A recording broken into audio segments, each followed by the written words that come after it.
placing. All right, Mr. Chair, Name you and are face. live. Thank you.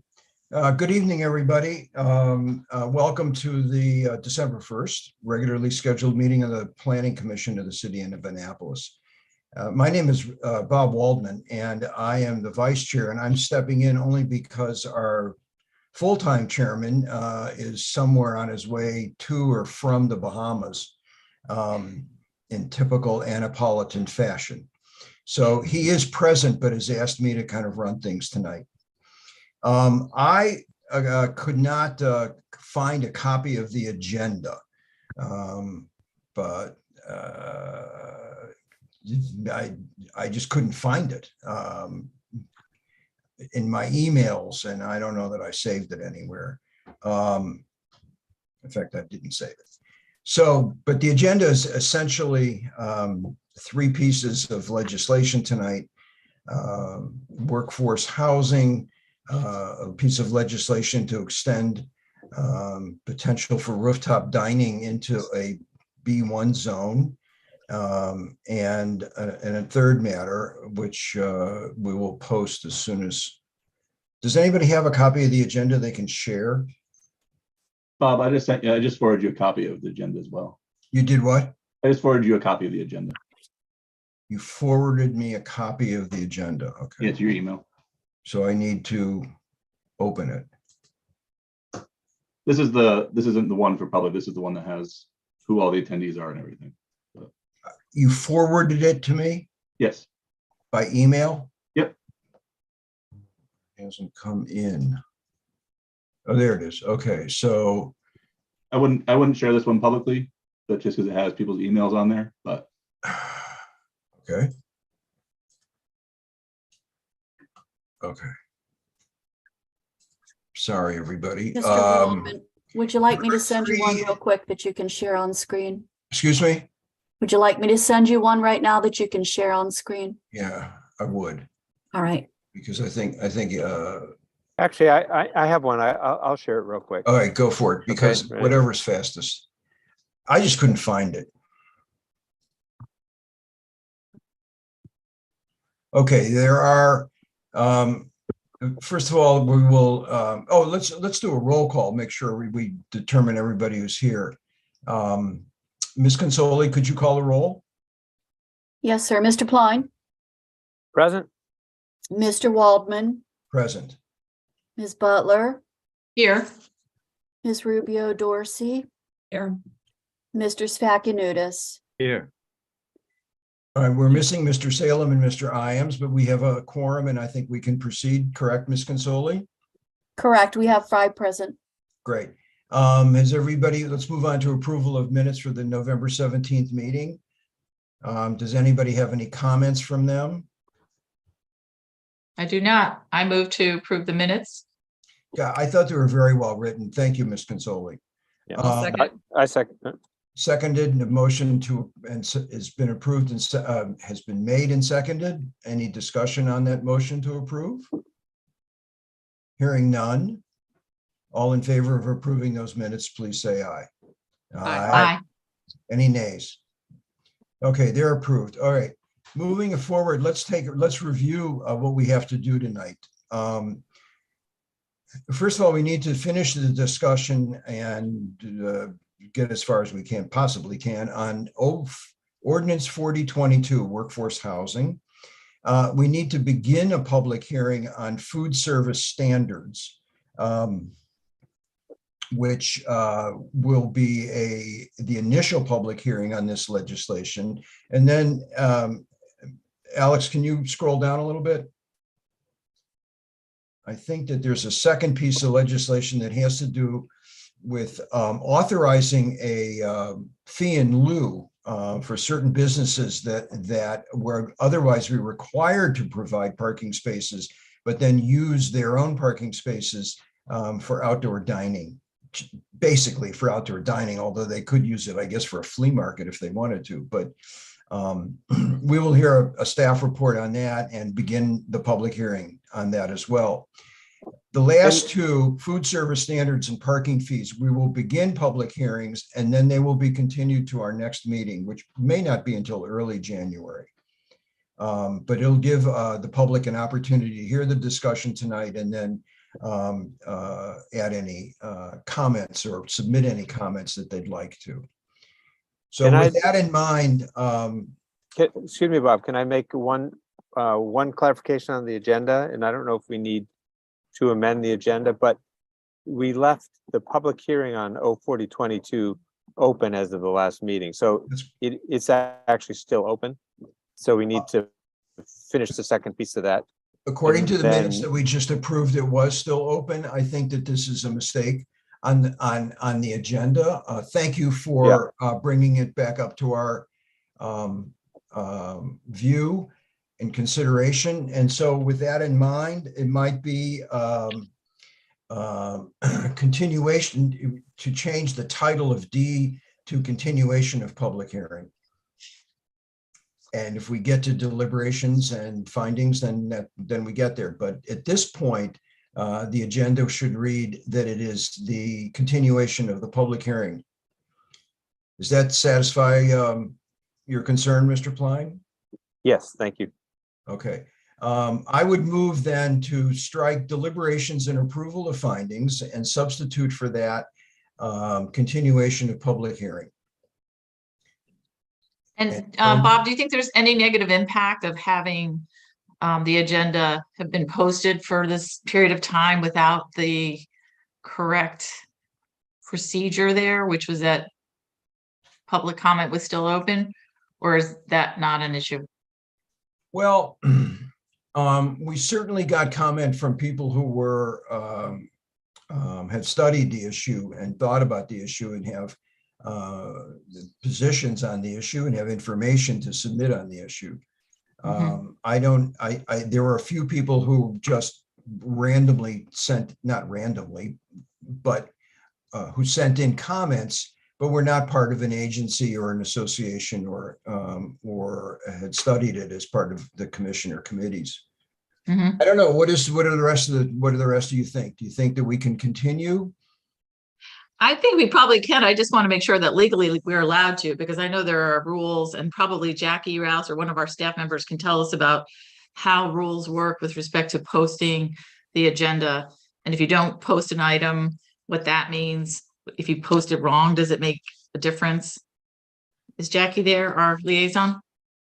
You really need to, How that's about something you Mr. need to Fulton? get an We opinion pay, from how about your- Mr. Jackie, excuse me, how about Mr. Fulton? We pay an attorney.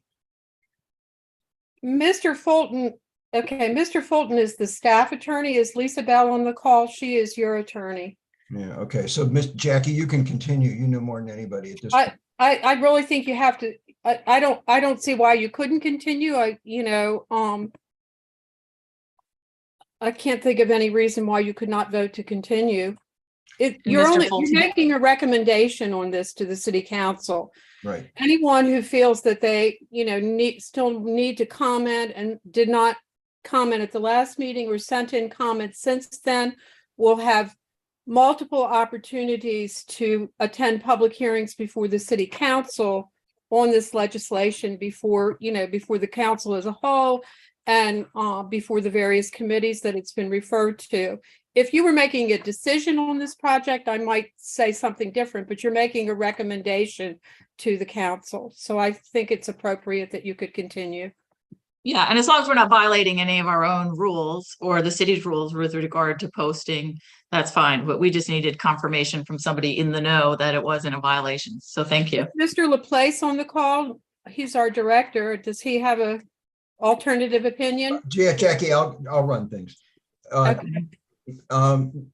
Ms. Rubio Dorsey, any thoughts?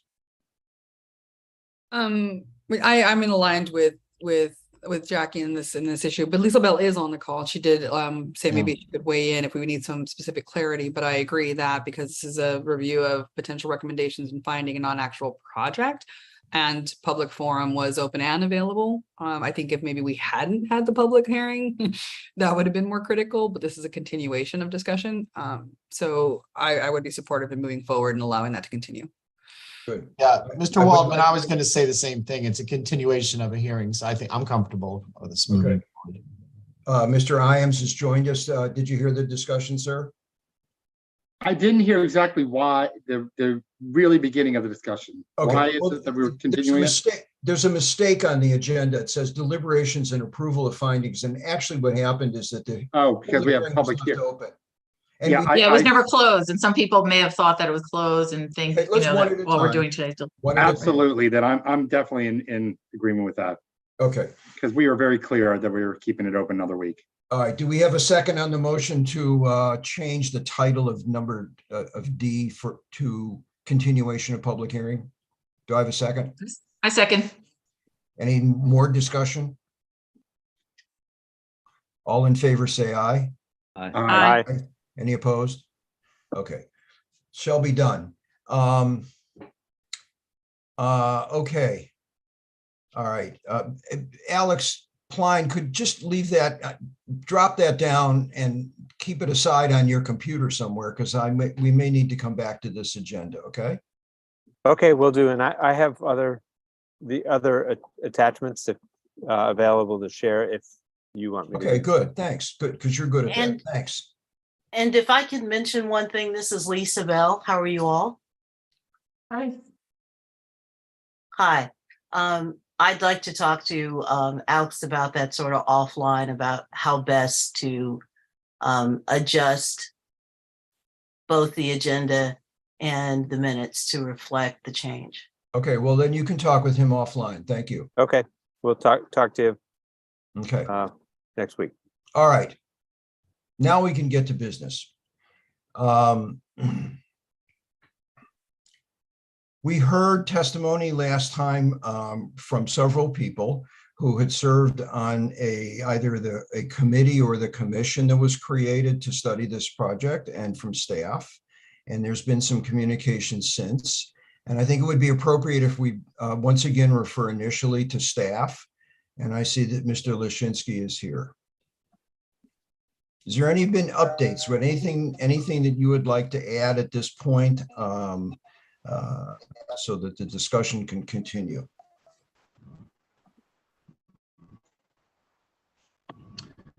Uh-oh, we can't hear you. Vice Chair Waldman. Uh-oh, I heard Waldman, that's all I heard. I know.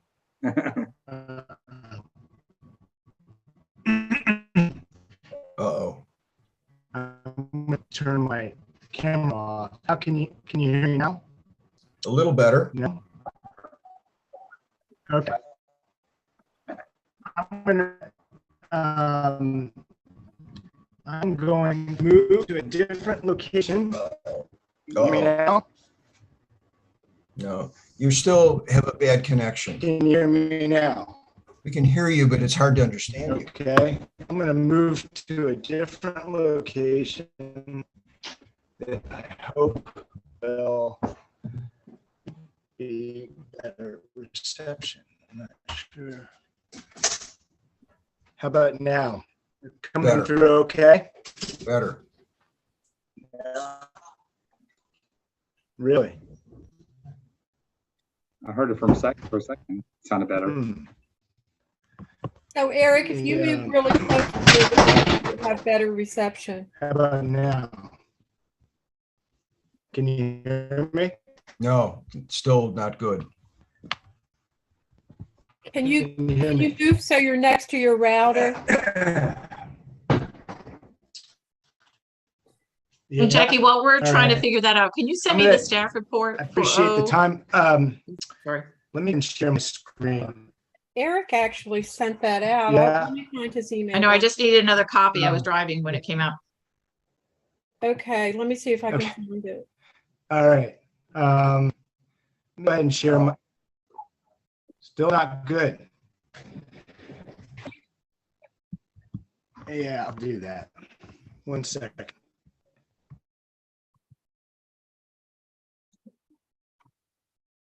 You know, everybody gets 15 minutes of fame, but Lashinsky's really spending his. I'm milking it. Can you hear me? Better. No? You still can't hear me? Not I at can hear you, but all. it sounds like, Oh, my it goodness. sounds like you were at the dentist right before you came Yeah. here. You sound sleepy. I sound sleepy. Well, I'm looking. All right, this is a public congested, hearing. but, Do you think we can get going here? Yeah, let me share my screen. Can you see my screen here? Yes. Yes. Okay. I know we have some new comments that came in from the general public and others that we'll want to hear from. I wanted to just go through 3 slides very quickly that kind of pick up on the conversation from the last meeting. You know, I had a presentation at the last meeting that went into quite a bit of detail about how the issues that this legislation is addressing, specifically the shrinking amount of housing that is affordable to low and moderate income families in the city is not something that happened overnight. Similarly, the process that led to this legislation is not something that happened overnight. And I just thought it'd be helpful to frame the context a little bit here. There were references to the Housing Affordability Task Force. You heard from members of the Affordable Housing and Community Equity Development Commission. I just wanted to explain how those bodies came to exist and their role in this process. So if we go all the way back to September 20th, we had the City Council adopting Resolution R4820, which approved a consent decree mandating policy changes to expand affordable housing. This is the consent decree that came out of a high-profile settlement with the Housing Authority residents. It was $1 million settlement or thereabouts. A federal judge signed off on this consent decree. It included a whole variety of other terms. One of them was for the city to look at policy changes to enact to expand affordable housing options. That led to City Council adopting R1920 in February of 2020. That should have been just prior. Well, that created the Affordable Housing Task Force. During the deliberations of the task force, the group included about 40 experts on housing. They felt strongly that they wanted to change the name. They made a case for changing the name to the Housing Affordability Task Force to emphasize that this isn't as much about creating a specific type of housing as much as it's about creating the situations that would allow for housing to be affordable to a wide range of people in the city. They issued their needs assessment study report in November of 2020. A little less than a year later, City Council adopts Ordinance O1321, which, among other things, created the Affordable Housing and Community Equity Development Commission, tasked to study and advise the City Council on strategies to improve the housing stock in the city. Only about a month later, that group issued a zoning legislation recommendations memo that outlined a variety of actions that the city could take to improve housing affordability for low to moderate income families in the city. One of the things they looked at was Anne Arundel County's recent legislation that is somewhat similar to O4022 that had been recently adopted by the county council. That could have been on this timeline as well. Following those recommendations, City Council adopted Ordinance O4022 on first reader this past June. And then this past September, City Council's Housing and Human Welfare Committee favorably recommended O4022 with amendments that were in the staff report that have been approved by the Affordable Housing Community Equity Development Commission as well as and staff. So that kind of lays out the context for the legislation, how we got to this point. It's been following a fairly systematic approach. Numerous city council resolutions led to where we are today. In addition, I just want to highlight that if we go back 12 years to our last adopted comprehensive plan, the 2009 comprehensive plan. The housing chapter, chapter 8 on the first page, has this paragraph about the primary challenges the city was facing at the time, where it says 2 key issues challenged the Annapolis housing market. The recent dramatic rise in housing costs places a burden on typical workforce households like police, fire, teachers, and service workers. Soaring home prices has made homeownership only attainable for the affluent. Over the years, the city has used available funds to support homeownership for low and moderate income families. Until recently, little help was available to workforce or middle income families.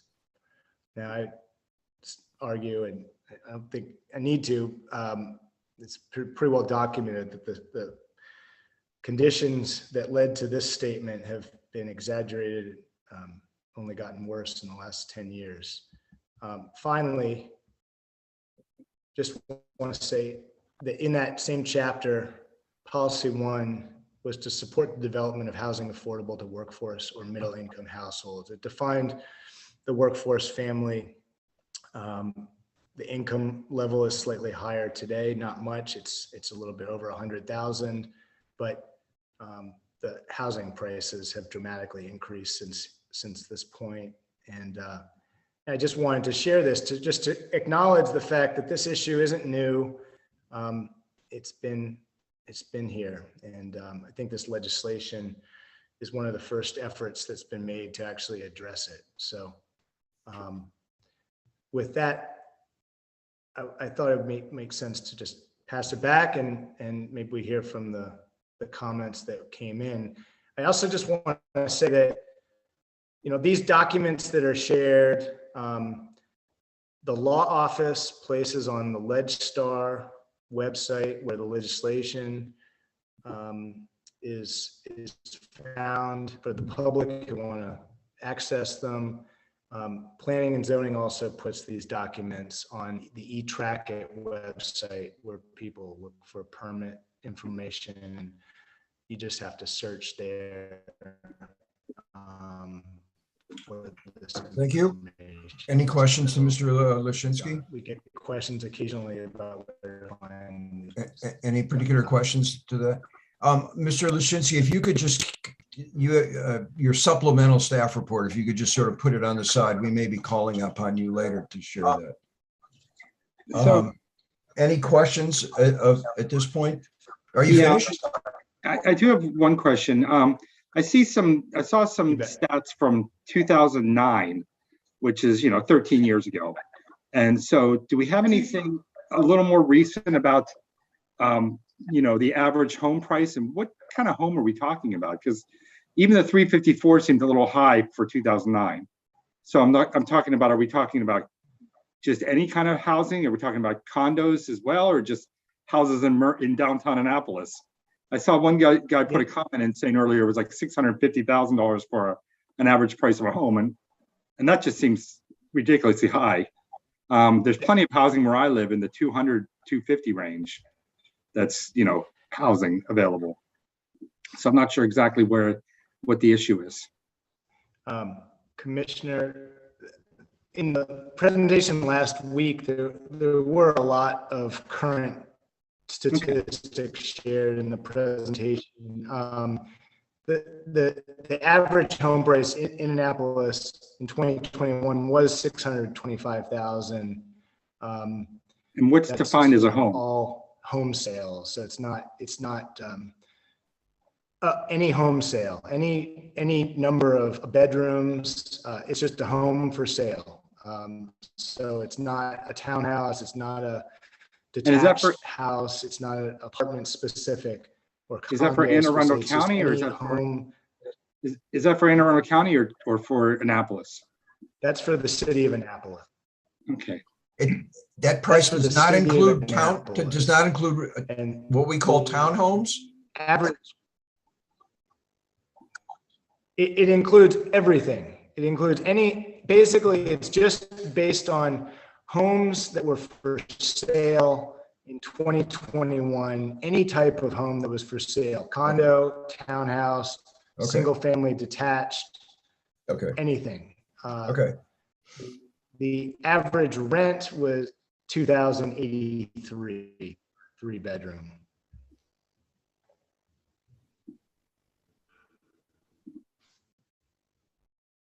Okay. Okay. We had a fair amount of public comment, submitted public comment. I think that it would be advisable to go to that now, since these people spent their time to submit. Mr. Jacques, do you have access to those? Or do I do that? I have a couple people who are here to speak. I don't have access to the actual. Bob, I can display that document that Eric sent with the comments if you would like. Okay, who are present to speak? We have Teresa Bond and Ted Shields, or Shields, Okay. sorry. Shields. Okay, well, let's put them on, because I was going to read what Mr. Shields submitted. So let's hear him instead in person. So let's go to that. Bringing him forward now.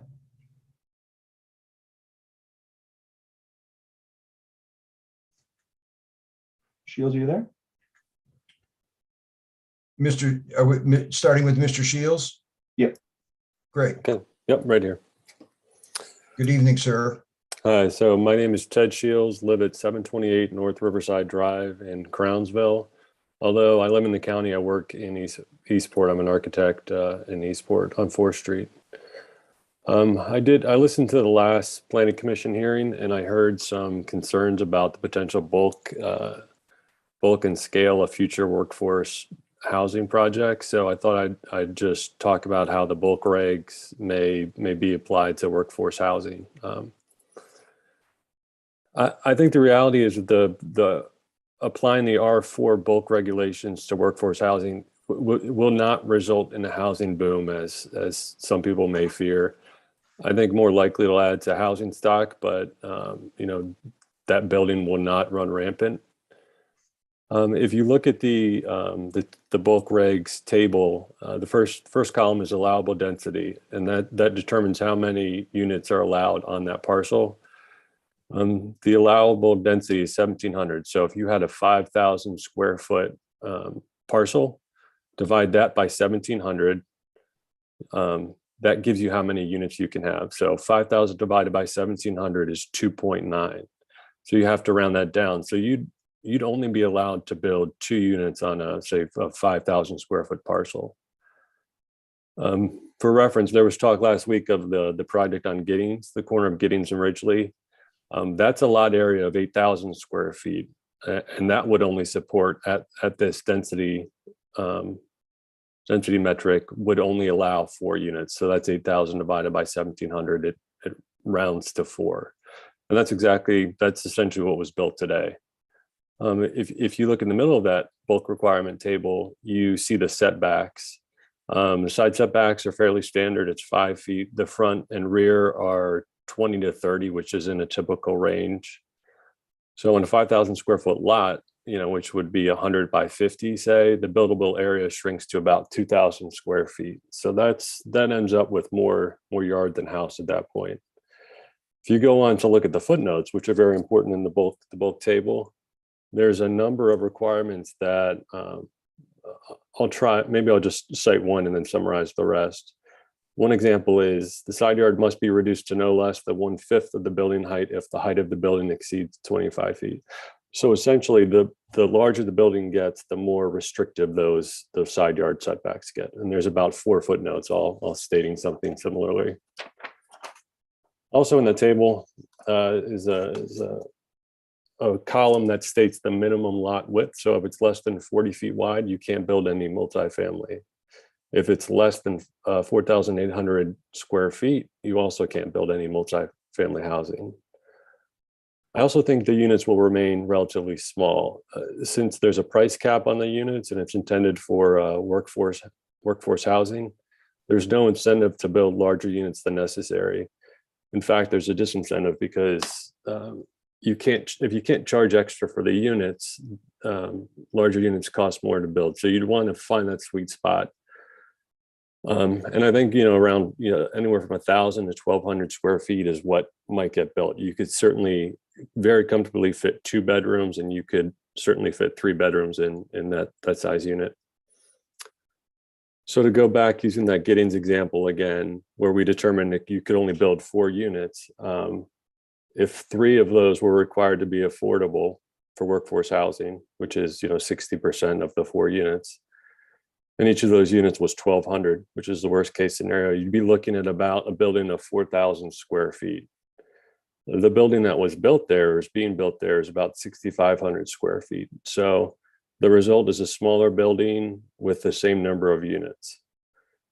So I think the takeaway is that small lots permit a small number of units, and small buildings, large lots permit more. It's proportional to the size of a lot, which I think is the whole purpose of the bulk requirements. And to close, I just say that there were some comments I heard about circumventing public process and cutting the community out of the picture. I think all the existing methods of public participation and the checks and balances that planning and zoning have, they all remain. None are eliminated by this bill.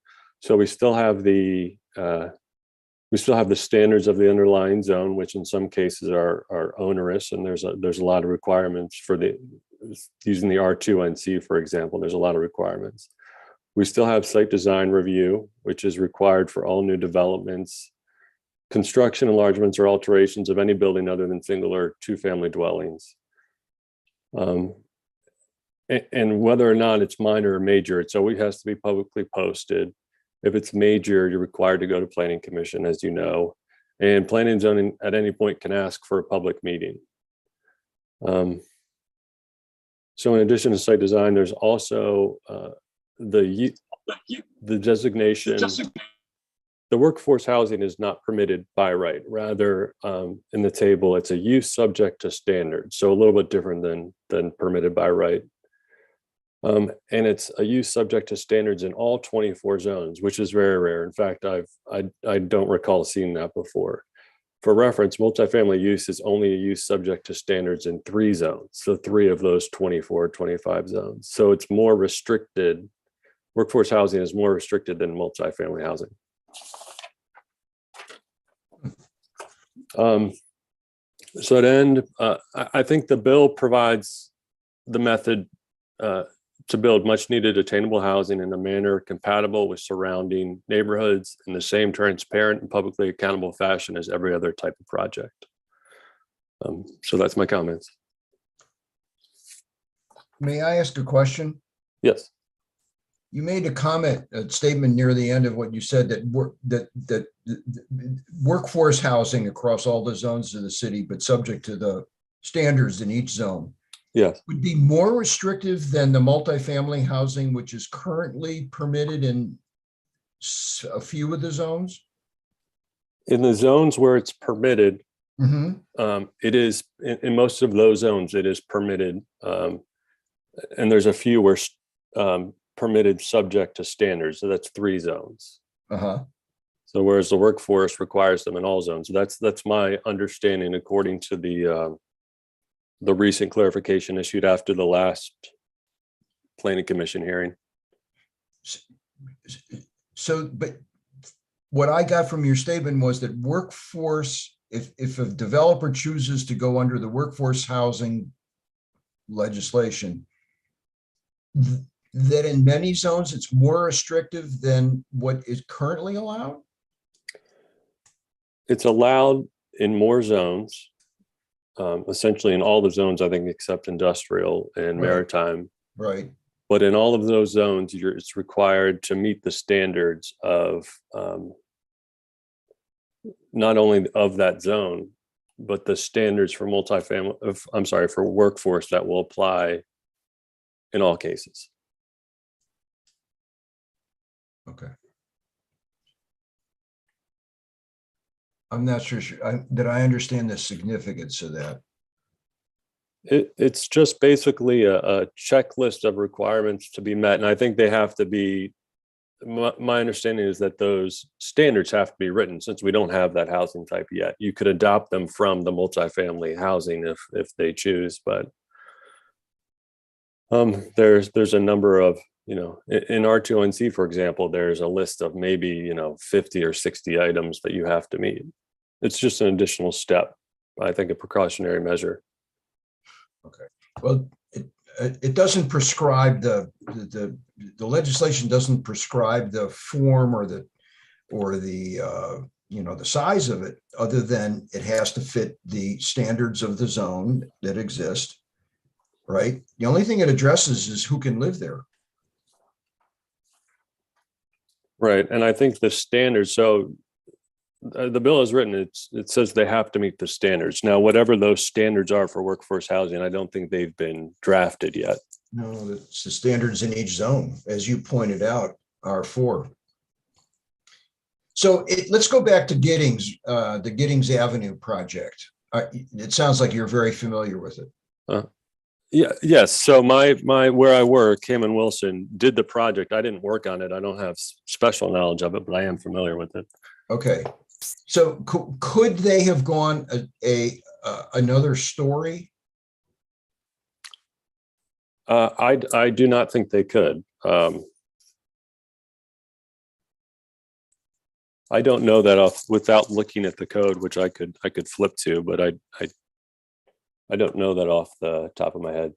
So that would the setbacks have changed? That require more setbacks if they would have wanted to go to 3 stories? I don't think the setbacks change based on the height. Okay. So it's in a different zone. It's in a PM zone, which has different setbacks. Okay. Thank you. Does anybody else, by the way, I'm sorry, does anybody else have any questions of Mr. Shields?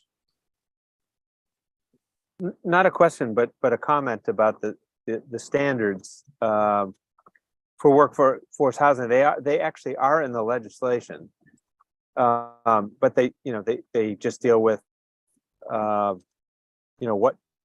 what the definition of workforce housing is, what the income bands are, et cetera, and how many what percentage of the units must be at that below market rate price. So the standards aren't design standards; they're more like qualification standards. But those standards have been defined. So I just wanted to make that clear. Okay. And it's really, in terms of design, it's design and setbacks and all that kind of stuff. That's a function of the R4 zoning and the underlying zone that any particular development might be in. Mm-hmm. So those standards, sort of by definition, are defined by those other zones. Anybody else? Mr. Shields, I want to thank you. Those were very thoughtful and informative comments, and very useful. Your conclusions are noted. Okay, thank you very much. Thanks for spending the time. Thank you. Sure. All right. Mr. Jacques, who's next? Teresa Bond. I don't, she's a member of the Affordable Housing Community Equity Development Commission. Oh, okay. She submitted testimony, but at least it wasn't included in the packet we sent. I think she may just be here. Reese is just observing. She's not planning on speaking. I sent you an email about that. She asked me to send you all an email to say that she was just wanted to watch. She doesn't plan to speak. Okay. Anybody else in the queue? Nope, that's everyone. Okay. There were, I would like to put at this point, before I forget, I'd like to put into the public, to the record, Mr. Shields' submitted comments. And I would like to go on to several of the other comments that were made. Would you like me to display them, or are you just going to talk about them? Would you just to display one at a time? Okay. One of the emails at the PDFs at a time.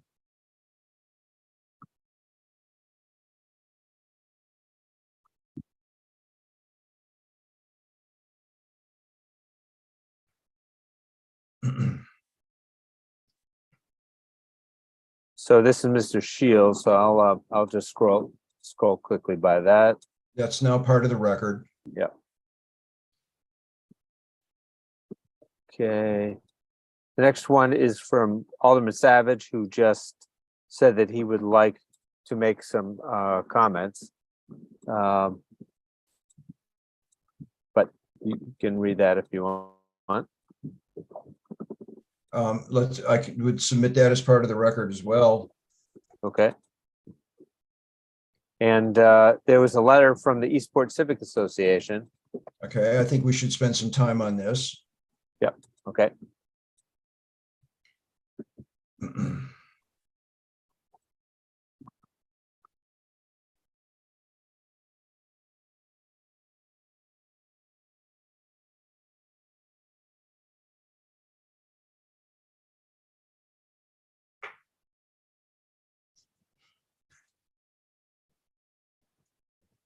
So one comment I would make about this with respect to the first bullet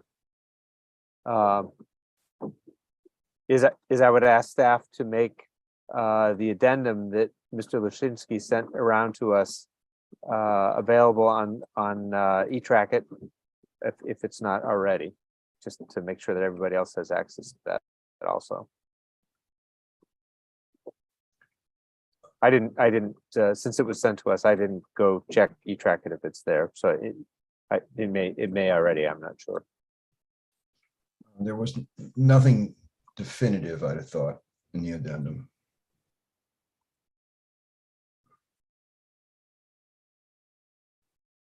I don't know, do you want to have us make any comments about this? Is there anybody, anybody on the commission wish to address any of these thoughts or have any questions about any of it? Well, hi, this is Diane. I'm kind of curious about the third bullet. It says there is a distinct contradiction between the views of the Planning and Zoning Office and the which believes that it applies. Wait a second, I'm too close to it. Distinct contradiction between the views of the Planning and Zoning Office and the views of the Affordable Housing Task Force regarding the effect of the proposed ordinance in Annapolis. Planning and Zoning Office believes that it applies only to major site design in development of large properties having federal funding at just a few locations in Annapolis, while the Affordable Housing Task Force thinks that it applies only to minor site design and of 1 or 2 lots, but in every ward across Annapolis.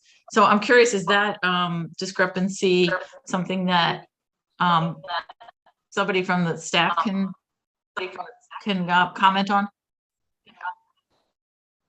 I could start in trying to respond. I mean, I think what they're highlighting is the discussion that happened the last meeting, where it was quite a bit of discussion about where we were sort of spitballing, I would say, trying to figure out where we might see this legislation be put to use in the near future. And, you know, we were all kind of playing the role of the developer, trying to figure out what would make financial sense.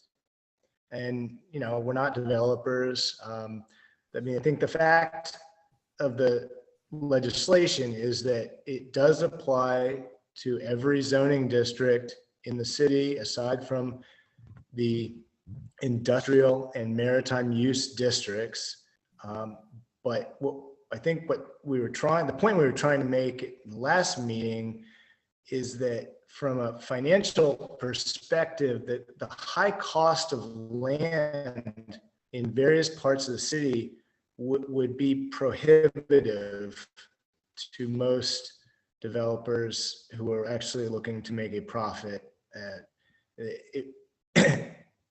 Very few single family home sites in the city would make sense for this. There are some, and it's really impossible to know, you know, where this might take effect first. But in neighborhoods where the typical single family home lot is $500,000 to $1 million to start.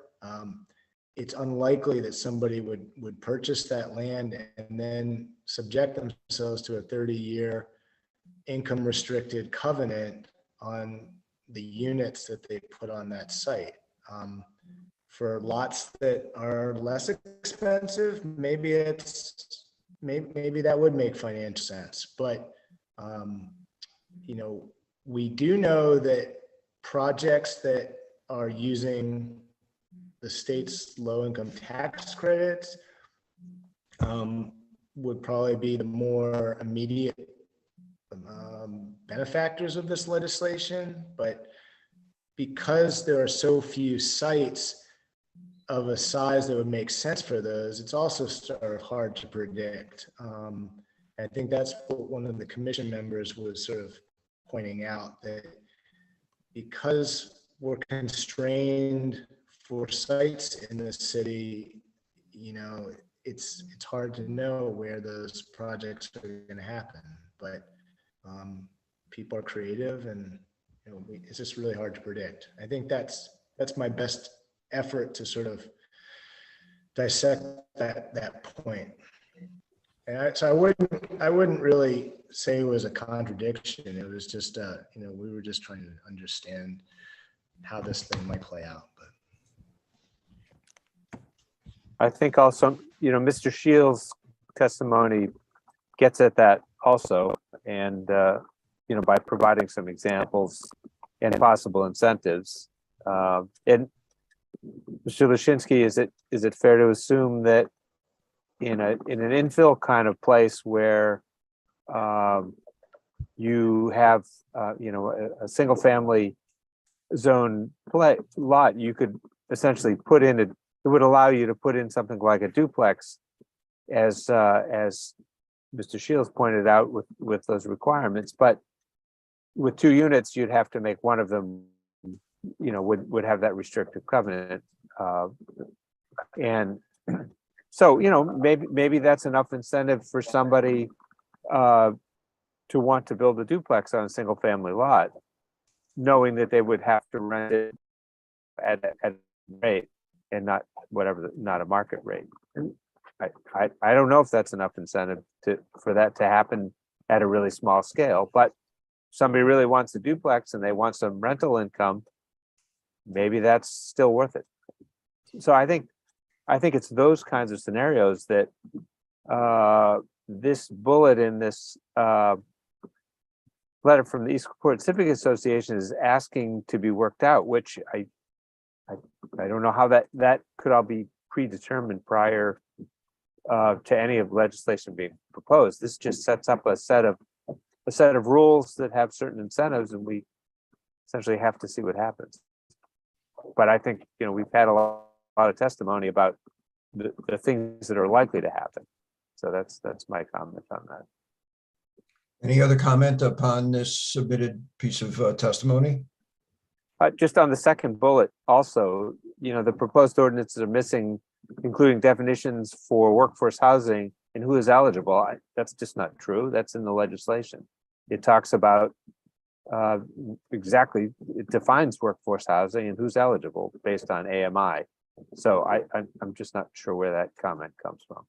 And it cannot be approved by P&Z, by planning as a matter of right. It has to go through all of the same process that any piece of construction goes through.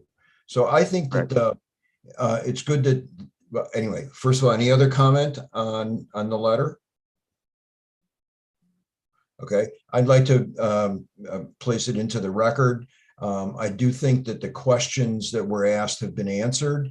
And as to the third point, nobody really knows. We have to see what comes to pass. And it may be that there need to be further changes to the building codes itself, perhaps through form-based zoning. I don't know. That's a different matter. But as the example that Mr. Shields pointed out, those 4 little apartments there I could not see a developer spending the money on the land and the construction and making them workforce housing. There's no incentive to do it. And he pointed out what the existing R4 constraints are. And they would be applicable as the legislation would make them applicable in the R4, zone. Anyway, that's part of the record. Are there any other written comments that have been supplied? There's one last that was submitted here. I'll just display it. One more, I'm sorry. From Elizabeth Barrett. And Uh-huh. it's a pretty short comment. Okay. Annapolis does not want or need more dense housing throughout the city. It's insane to consider how this will affect so many residents. Please vote against more density and taller structures for housing units. Okay, I'd like to make this part of the public record as well. And I think that's it in terms of what we received today. Okay, good. All right. Take that down. If there is no other public now, I have I have 3 aldermen here. Do any of you wish to speak? Do all of you wish to speak? Do some of you wish to speak? Does one of you wish to speak? Mr. Gay, you turned your camera on. I can speak last. What, you're on camera. Would you like to speak now? Well, if you're giving me the opportunity to, I will speak now. Yes, please. Thanks. I just wanted to stress the fact. Oh, hold on one second.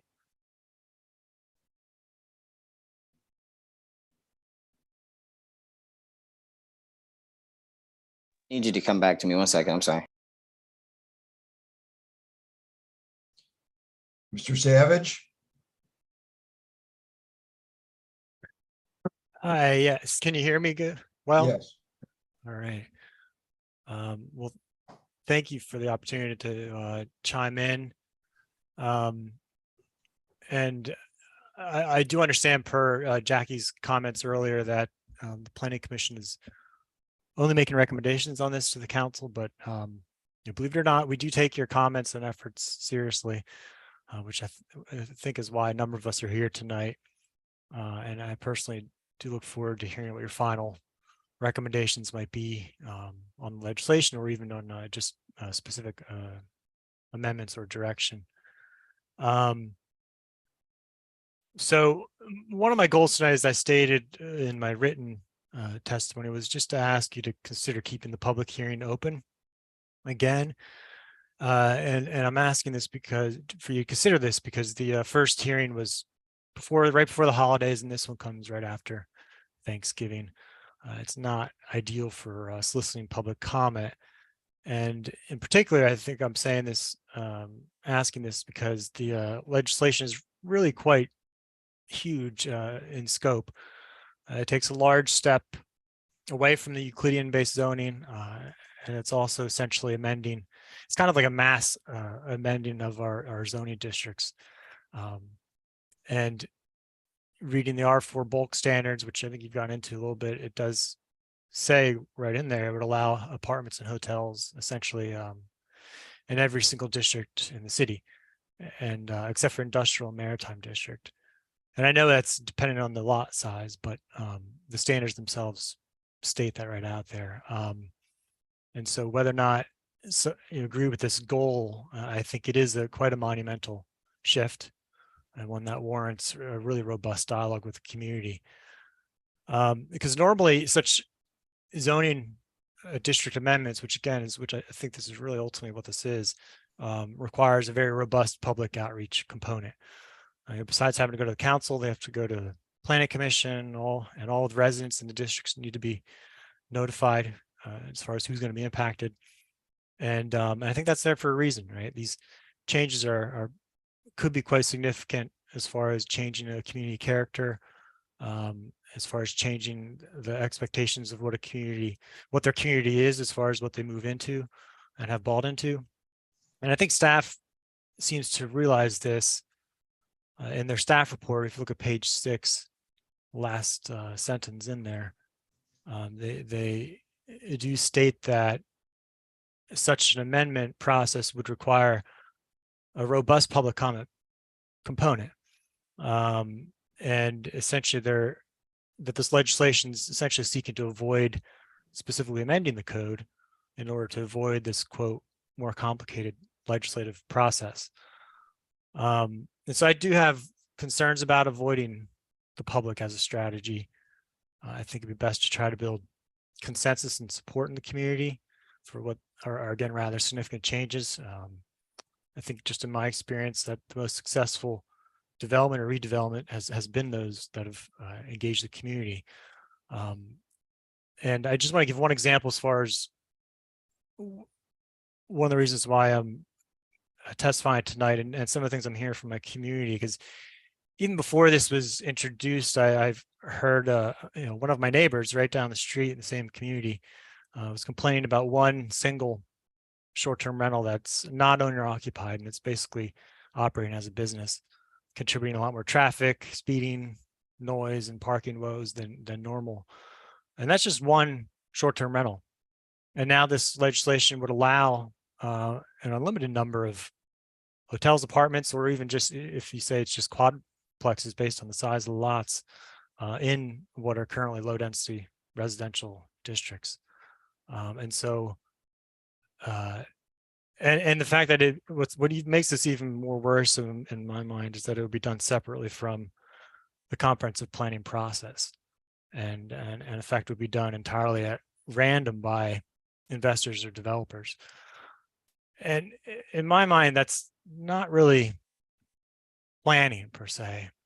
And when this is combined with the effort to eliminate parking requirements, I can, that collectively has potentially quite a bit of impact on what happens in the community as far as those impacts I mentioned, like parking and traffic, not to mention the other things in the APF. But so, I think there are better approaches as far as starting smaller and looking for specific districts, specific communities that may need to be amended to allow for a certain percentage of, increased density, such as duplexes, triplexes. But this is a rather top-down approach. And so again, I don't think this is necessarily the right approach. And I want to say that the fact that we don't really seem to know where exactly or how exactly this workforce housing will happen concerns me. And I think that I kind of heard that earlier from comments from staff. And I think it's dangerously open-ended policy. In my view, good policy looks forward and knows what it's going to do and has clear guardrails to ensure its goals are met and also to anticipate the future. But this approach of not knowing exactly what's going to happen, it seems to really defy traditional concepts of what planning would entail. It would also seem to support my assertion that they should go through a comprehensive planning process. So I just asked the Planning Commission if you decide to move forward with this, is to look into some amendments that might bring this back down to a more palatable and reasonable level. Or perhaps it's entirely more appropriate to do this kind of mass zoning amendment through the comprehensive planning process when we are already going to be reaching out and engaging with the community. And I think that would also allow this to be more of a dialogue and identify some of the specific neighborhoods, districts, or specific properties that might be looked at for some of this housing, as opposed to right now where we really don't seem to have a good answer about where this could happen. It's just a lot of unknowns. And just to clarify what the county did, I looked that up. The county did pass at least 2 pieces of legislation recently dealing with workforce housing. The one I think that Planning and Zoning was referring to is Bill 54-19. It's just simply called workforce housing, the same as this one, but it takes a similar approach. But it's I think it's important to state that they only opened up 1 additional residential district to this. They opened up 3 new commercial districts, 1 industrial, and all the mixed-use districts to workforce housing. But they did not do this across the board change that is being proposed here. So that's basically all the comments I had. I want to again thank you for your time and thank you for your deliberation on this. Questions? Mr. Chairman, before we continue, I just like a point of order. Well, I Yes. recognize that we have the aldermen's present to provide their comment. This, as part of the agenda, is public hearing comment. I'm concerned, and maybe if Lisa Bell can weigh in, it's that we have 4 aldermen present in this meeting. And so discussion and deliberation about this topic in this forum may constitute a quorum. It's half the council. And I know that going forward, they'll have the opportunity to review this legislation in council. I'm just concerned about the environment in this stage to have discussion and deliberation, considering we've already heard from several of the aldermen present in the last hearing. So I just wanted to move forward and ask, are we in public hearing comment right now, or are we hearing discussion and deliberation? We're still in public hearing. And I anticipate that only commissioners will talk during deliberation. Thank you.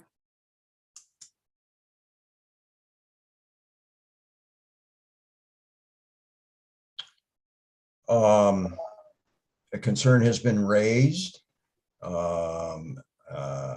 Request has been made of council. If there are 4 out of, is a quorum 4 out of 8 aldermen here? Does that constitute a quorum, a meeting?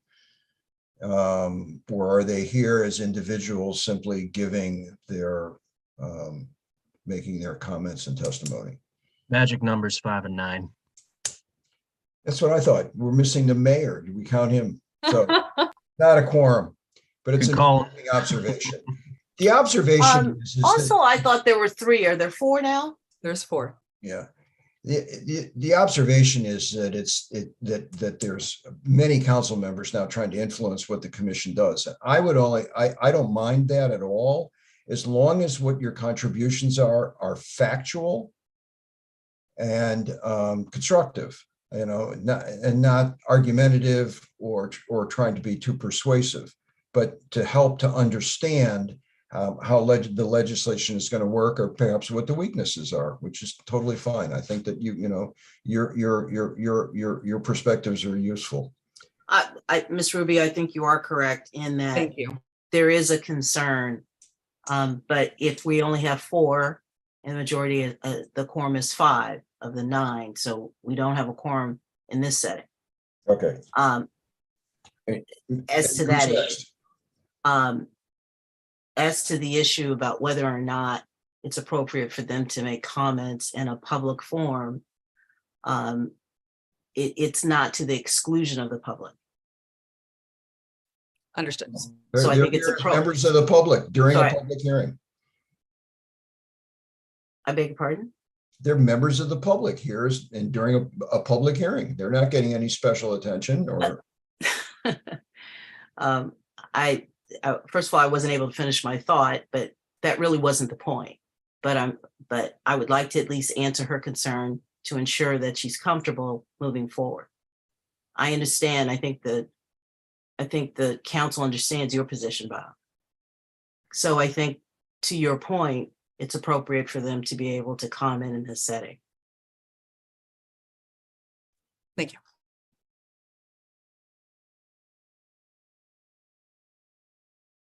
Who's next?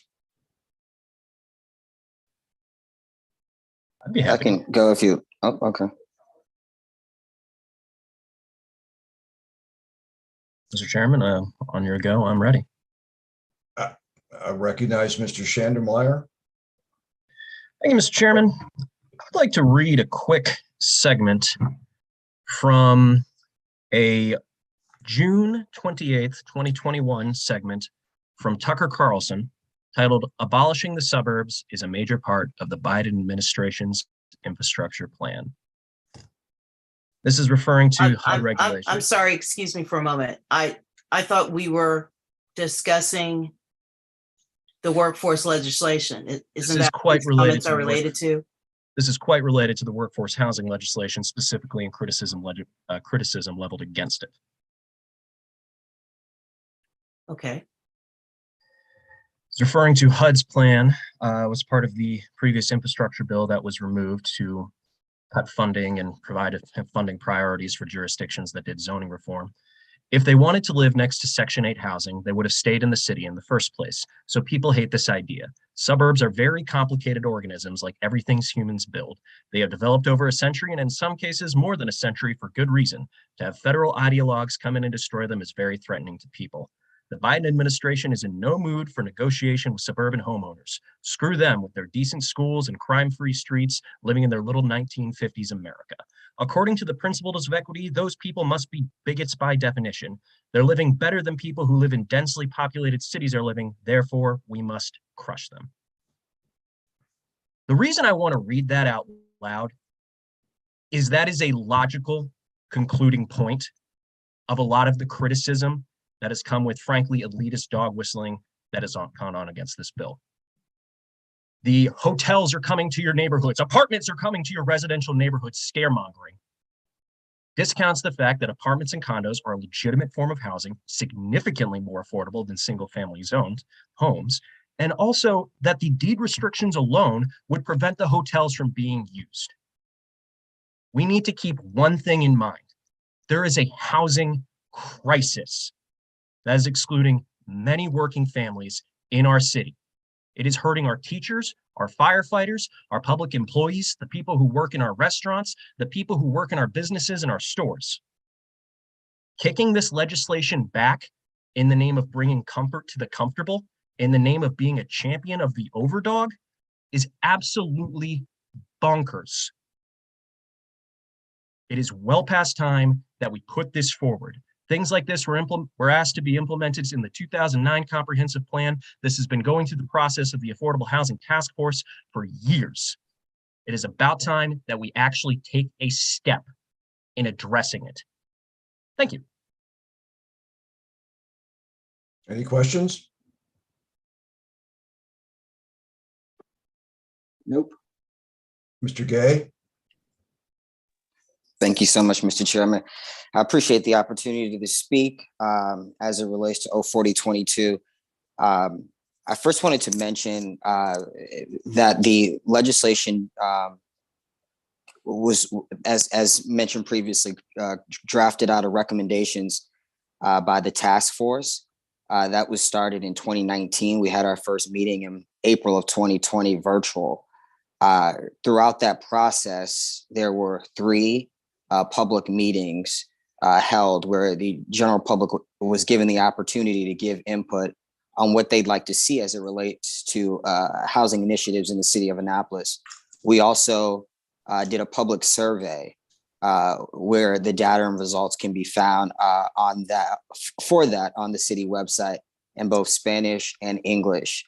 So there was ample opportunity for participation throughout the process of the Affordable Housing Task Force. After the legislation was drafted, the Housing and Human Welfare Committee, which I chair, had an opportunity to discuss the legislation prior to its introduction on first reader, and then after its introduction on first reader, 2 additional times. The second time included the chair of the of the Planning Commission.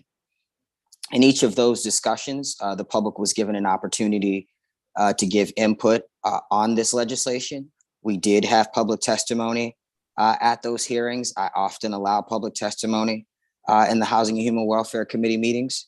Additionally, in the Housing and Community Equity Development meetings, there is an opportunity for public testimony during the initial process of the Affordable Housing Task Force, as well as when they made the recommendation favorably to the City Council. And so I think we've had enough time for the public to give input prior to it coming to the full council. And once it gets to the full council, again, they'll have an opportunity to give public input at both the Rules and City Government Committee meeting and the Housing and Human Welfare Committee meeting as well. Outside of that, I'll move on to why I think this legislation is necessary. Obviously, we understand that there is a lack of affordable housing within the city. I think what's important, though, are the standards set in Chapter 2164, 645 to be specific, as it relates to the deed restrictions. I find this incredibly important because we've seen similar models as such in the city of Annapolis enforced, but they have not had an opportunity to thrive. And I think this gives the city council an opportunity to set guidelines, even as it relates to the deed restriction in sales. As mentioned by another colleague, is that we can just enhance the MPDU program. The MPDU program was not successful. When it was initially passed, it gave an opportunity for a loophole of developers to pay the fee in lieu, which they did up until the fee in lieu was taken away.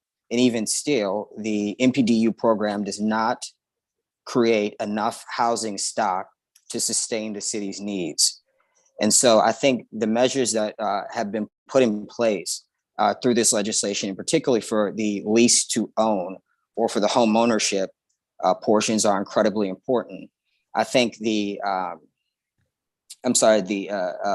income requirements set by the AMI as well are extremely helpful as it relates to the rental housing.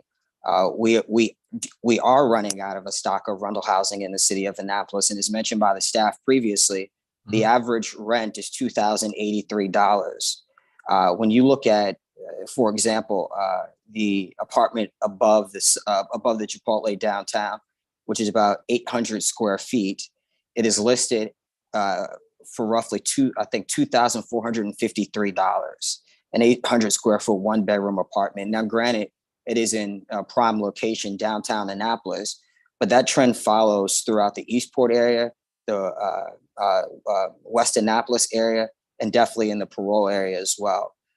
The workforce housing legislation that was passed by the county, as my colleague alluded to, expanded to just one residential zone, and they are in a housing crunch as well. That is why the county executive just released $10 million to their Housing Affordability Trust Fund to create and promote the use of affordable housing. We are not the only ones that are doing this. We are just doing it a different way. And I think that is necessary due to the lack of space that the city of Annapolis has. We are not Anne Arundel County. We don't have Crownsville, Jessup, Odenton, Hanover, places where they're thriving with development. And so we're limited in the scope of where we can build. I think the notion that this legislation is getting unpredictable is also false. I think we have a very, very good idea exactly where this legislation will create an opportunity for development. It will not be in single family neighborhoods as suggested. Although the legislation would allow on lots large enough for that to take place, it is very unlikely, as noted by the planning staff, just due to cost of land in some of these single family communities. And so I think any of the fears that we've had as it relates to a lack of public participation is false. The narrative that hotels and short-term rentals will be, just sprung up across the communities. Workforce housing has no correlation to short-term rentals at all in the city of Annapolis. In fact, if you are given a subsidized apartment and you use that as a short-term rental, you're in complete violation of HUD policies and your lease would be terminated. And so the belief that a short-term rental would be established under the income requirements for these rental units is false. I think, again, we're taking this step by step. I'm open to amendments at a later process, but I would hope that the Planning Commission would understand that we've really, really taken the necessary steps to make sure that the staff, the attorneys, and the council involved on the commission had an opportunity to give participation in this. So thank you all. Mr. Gay, thank you. That was very well spoken. I do have a couple of questions, if you don't mind, though. Of course, no problem. Good. My first question concerns enforcement. How do you think that this should be enforced? 5 or 10 years down the line, who's keeping an eye on what happens in these units?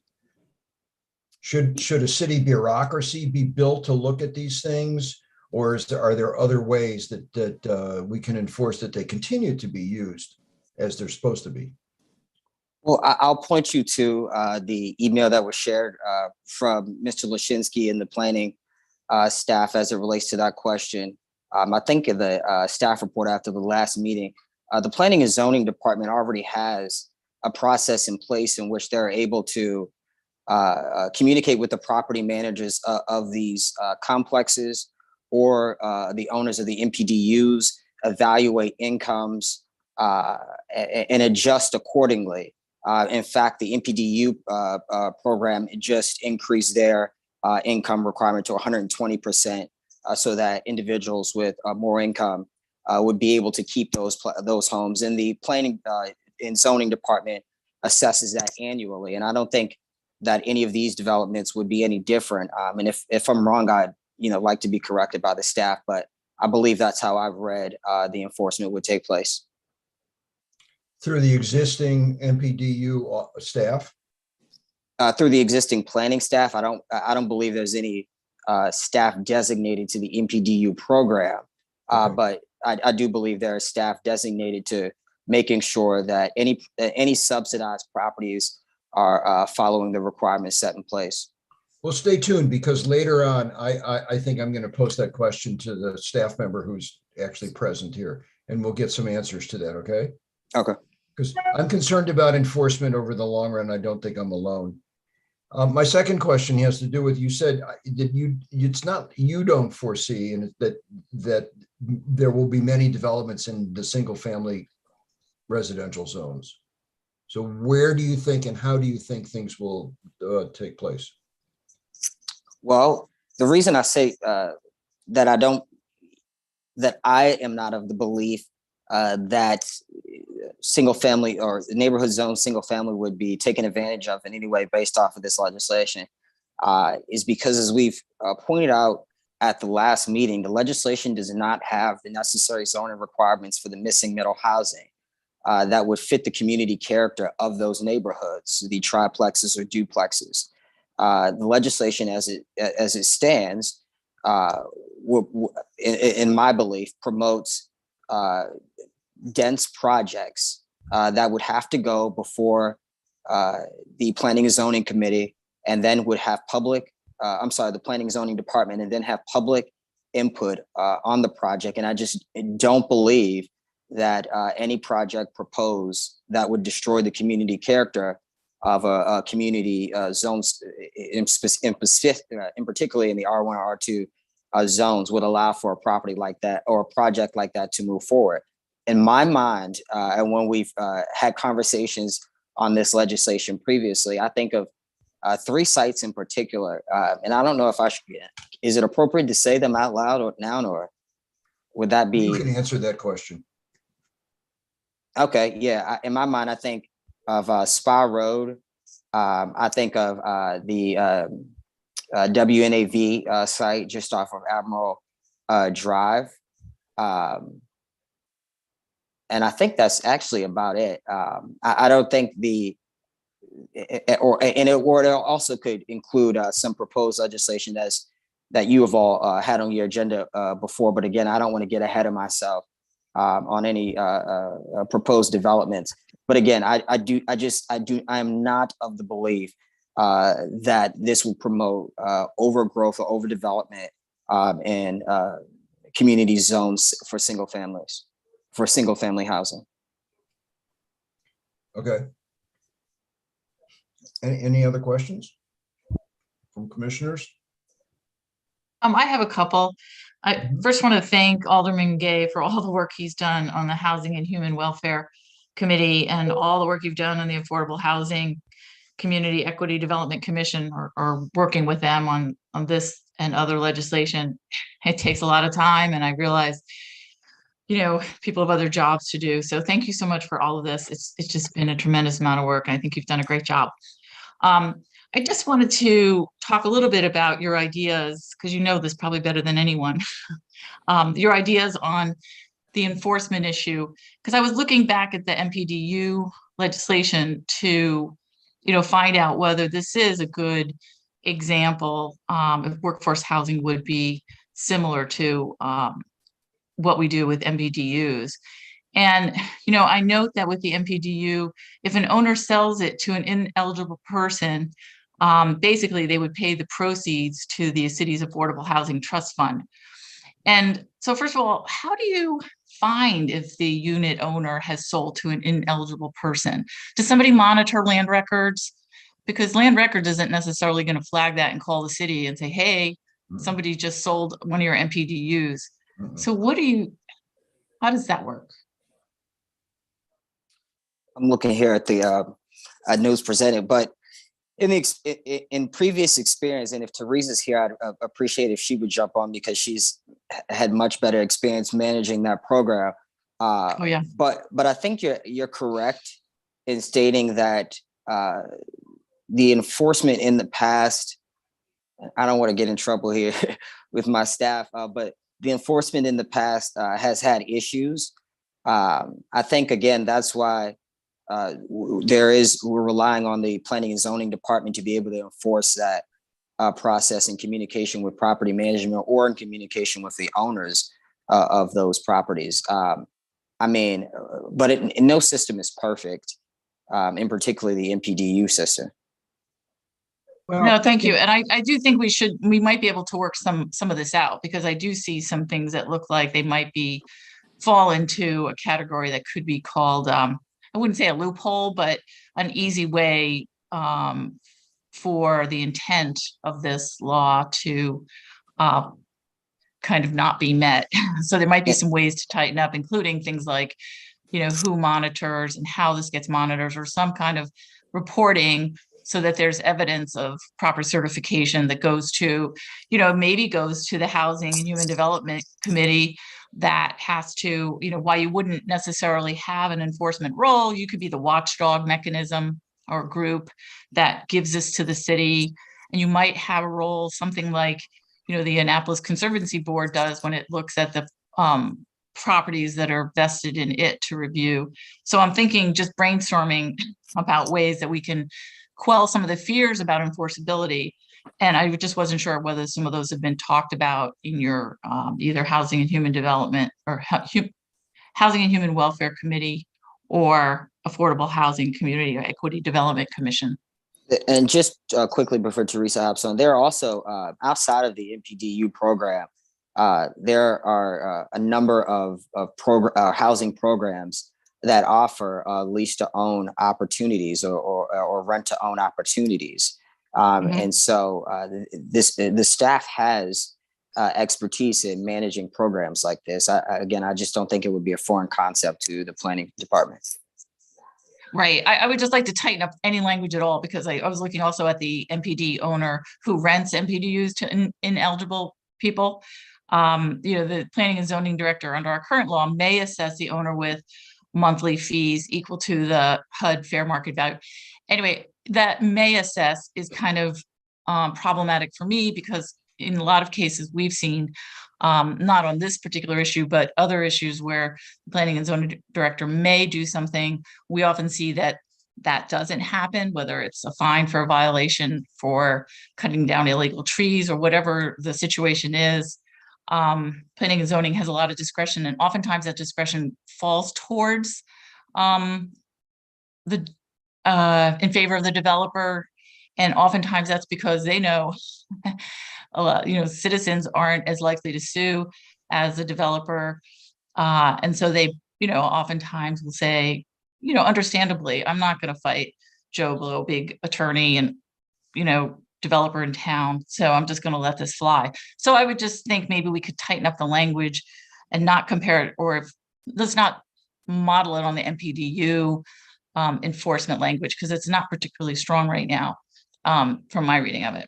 But that's just one comment on enforcement. But I did have a couple of other questions about where you think this type of dense housing, workforce housing, would work well.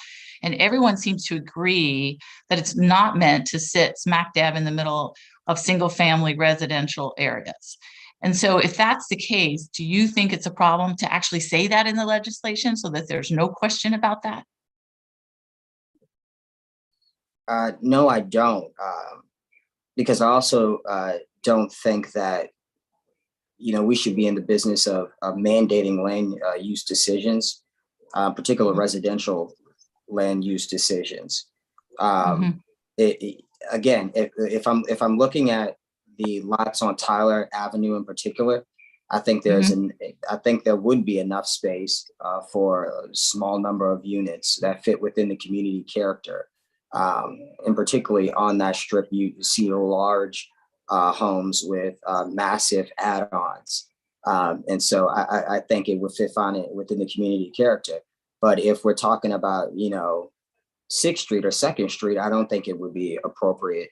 Some of my colleagues may have different opinions, but again, I think the purpose and the intent of the legislation is to create an opportunity for affordable housing development in areas where the developer would be able to build it efficiently to gain revenue based off of the income requirements set in the legislation. I think that is what really sets the tone for this legislation, is that its focus is on renters within a specific income requirement and also the lease to own eligibility program. And so I think that should highlight it. Right. It's just everyone keeps saying words like it's very unlikely that this would happen, that you would have a 60-unit workforce housing development spring up in in an area where there's single family homes. And we heard staff say that it's, actually really likely that anyone that's using the workforce housing model would need to have a sizable development in the order of 60 units in order to make a profit, because again, they're not getting the tax credits that you get under the affordable housing or Section 8 or Section 9. So that's pretty much the concern we keep hearing, and I think it's legit. So there might be a really easy way to just say, change that very unlikely to here's where you won't see a 60-unit workforce housing development spring up. Obviously not in that to detail the language, but it really quells the fears and actually gets to the intent of where we really want to see triplexes, duplexes, and those kind of housing, the housing stock that Mr. Lashinsky adequately pointed out we're really missing, and that fits well within those residential areas. I would agree with you. And as I mentioned, at some point, once this gets before the rules of city government and the Housing and Human Welfare committees, I expect discussion related to amendments. I just note that within the community that my colleague resides in and yourself, there are apartment complexes, 2 of which are at the end of your street. And so it's not outside of the community character, even though they are gated and they are not workforce. It fits the community character. Apartments are apartments. And within the existing land pattern of your community, I do not believe that there is space for units or for developments of that size. And I do not believe the community would allow such development to move forward. And I note the Eastport Development Shopping Center for that. So. Okay. Well, thanks for your help on this. And I think there are more questions, but I can't tell you how much I appreciate all the work you've done on this. So thanks. Thanks again. Anybody else? Questions? Okay. I would say to stay tuned, Mr. Gay, because I think the issue of enforcement is going to come up, and I'm sure that we'll have a discussion about where we think this is likely to spring up. But thank you very much. Did you want Being me to address? Now, I'm gonna wait, Ms. Wellman, until we're finished with the alderman, and then I would like to turn to you and ask you some questions about enforcement. Is that okay? Thank you. Mr. Arnett? Thank you, Mr. Chair. I'd like to start off by stating that I strongly agree with Commissioner Rubio Dorsey. This is not the forum for council members to argue for or against legislation. We should be here listening to what the staff are telling you and the kinds of deliberations that you're doing. When it comes to the council, I have pages of questions to ask the staff and hopefully get some clarification. But I did want to bring, and typically, Bob, there are things that you've already touched on. I did want to bring up some things that I don't think the legislation addresses. And I'll start by saying that while I understand youngsters view this as a crisis, I actually think we're dealing with a long-term chronic housing situation that actually started with the baby boomers, the GI Bill or the FHA financing, and 200 incomes, and it really increased the ability to demand and put a premium on housing prices. And those are all factors that go into supply and demand and help set housing prices in the housing market.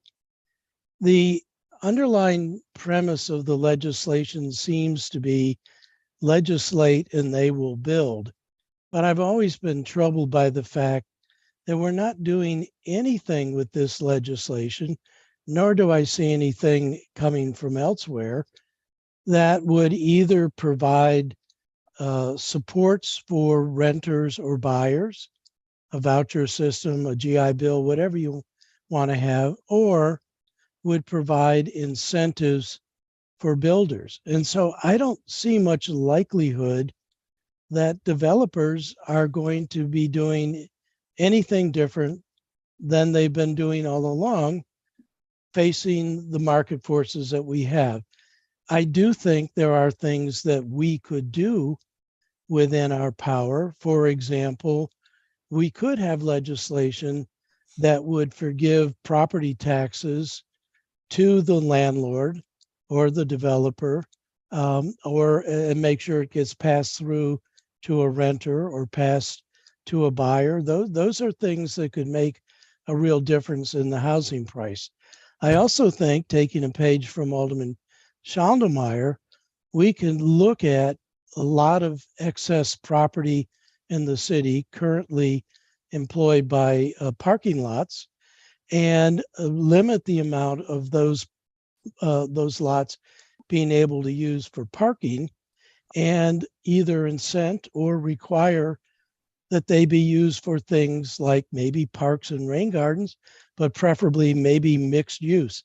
And to that end, I've had the Sean Wampler do a GIS study in the city of all parking lots of 20 spaces or more, with the notion that we may be able to develop some legislation that would free up expensive space that is now suboptimally used. I do agree with Alderman Schaldemeyer, parking is not the best use. So I do think there's a number of different things that we can do to address the economics of the situation.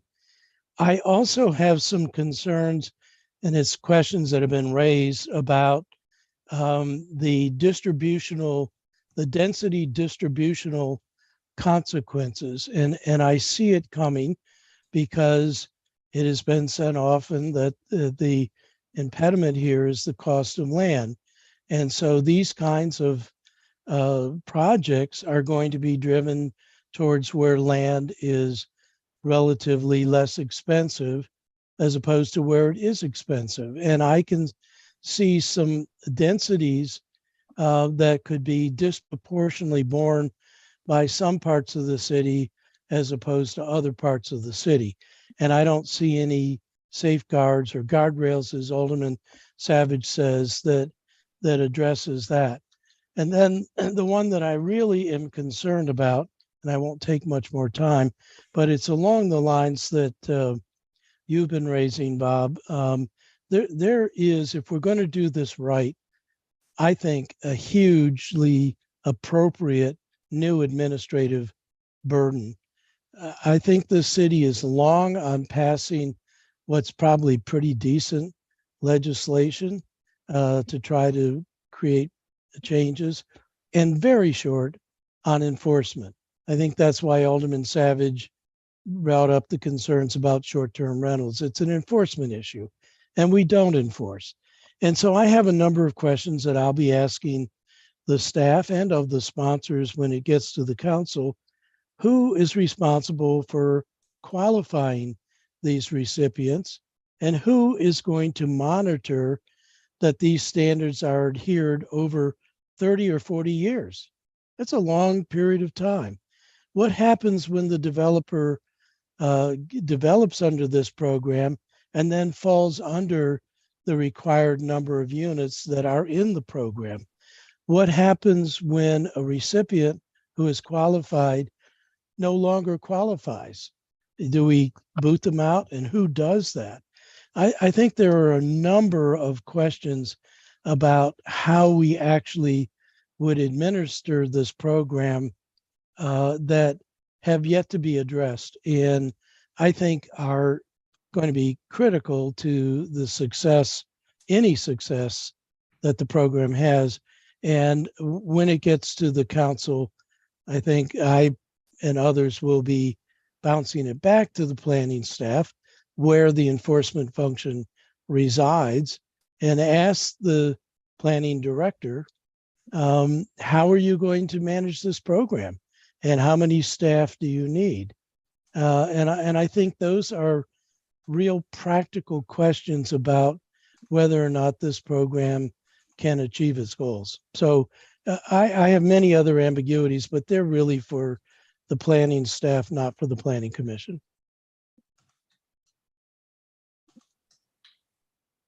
Any questions of Mr. Arnett? Okay, with everybody's permission, I would like to ask Teresa Wellman to sort of take the stage here. You've heard a lot of questions about enforcement, and I'd like to hear what your thoughts are and responses are and ideas are as to how this regimen, if passed, could operate. Okay. Well, currently, we have 10 for sale MPDUs, and we have 18 rental MPDUs. I monitor the rental MPDUs annually. Residents that live there on an annual basis, typically it happens when the HUD increases the incomes, are asked to submit all their income information to the property manager, who then reviews it, make sure that they're still income eligible, and then sends all the documentation to our office, and myself and my staff review and make sure everybody's still eligible.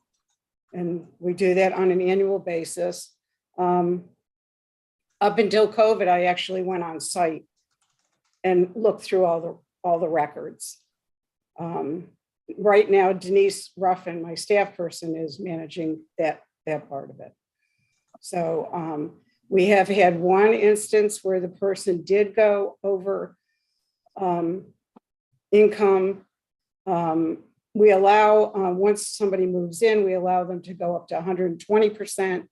And then when they get over 120%, they have 6 months to find a new place to live. We've only had one person do that, and they were well aware that those were the rules, and we didn't have to ask them to leave. They knew that they weren't eligible anymore, and they moved. So on the for sale properties, right now they're only restricted for 10 years. Most of those people will be able to, those restrictions will go off. They're restricted by a declaration of covenants that runs with the land. So no one can really sell one without us knowing about it. It will show up in the title search. So I also check SSTAT every year to make sure that everybody that bought one is the same person that's listed as the owner and the primary resident. And I just went through my check, and so far no MPDUs have been sold. There are for sale MPDUs. So that's how we check currently. So on a for sale, if a rental property is sold to another owner, there are deeds of covenant that follow the property. Is that correct? Right. Okay. And on the for sale individual homes. right. And who then looks into the person's income? Who's responsible at that juncture? So we don't look into the person's income of homeowners. Okay, we only look into the rentals. And the reason that we don't look into the homeowners is basically when the program first was, we started it, the discussion was, okay, so if a homeowner's income changes, how complicated is that going to be to ask somebody to move out of their house when they have 2 children that they didn't have when they moved in? And we decided that at that point, we weren't going to, once the person, they were income eligible, they bought the house. Once they bought the house, they got to stay in the house. And of course, then the restrictions were only 10 years. So we don't make people move out of those if their income goes above 120%. On the owner occupied, on the rental, that's a different story. But like I said, over the last, we're coming up on 20 years for the 18 rental units, and we've only had 1 instance. And that person moved, they knew when they moved. If it, over the course of the next 3 years, there are 75 new units came up. This regimen, by the way, is essentially an MPDU just raised up a level of income, a whole stage of income, but many of the same kinds of mechanisms that operate in the MPDUs are going to operate under this. Well, yes and no. If any of the projects that would come forward, be done, are under the low-income housing tax credit program, all that's done by the state of Maryland, and they do the income checks. They have rigorous rules on income eligibility and making sure that people's incomes meet the eligibility requirements. So it would just be on the ones that weren't. Okay, excuse me, but my understanding is that what's forecasted under this kind of workforce housing is not going to be tax credit supported. That's my understanding. No. Some of these. No, it would be, some of them would be tax credit supported. Okay. It's only, Bob, it's only the workforce housing isn't going to have the tax credit element, but the affordable housing will still have the tax credit enforcement. And so that's the difference, with the affordable housing tax credits. There is, as Ms. Wellman was discussing, some really, really good guardrails and enforceability element that comes with that. It's really only the workforce housing that doesn't have the oversight that's necessary. That's the big issue, and why the enforcement issue is one that I think is critical to discuss here. So exactly, thanks. We are looking at not affordable housing, but workforce housing, and it's defined as the next level of income, range of income above what qualifies for, quote, affordable housing. And so it's not tax credit supported, and it's not going to be monitored by the state. So the question is, who is going to monitor it, and how is it going to be monitored? And whether our little staff in the planning and zoning department will be able to keep an eye on, hopefully, 75 units over the course of the next 2 years. That's the question, a very practical, concrete question, if that's what's going to go down. And I don't see any penalties in here for, obvious violations. So they're just questions. Ms. Wellman, do you have any observations on your capacity to monitor this? I don't foresee that there's going to be 75 both in 2 years. So you what? I said, I don't foresee that there's going to be that many of those types of units. Okay, but that's something that we need to take under advisement. Okay, and take a look at. All right. Any questions? That's helpful.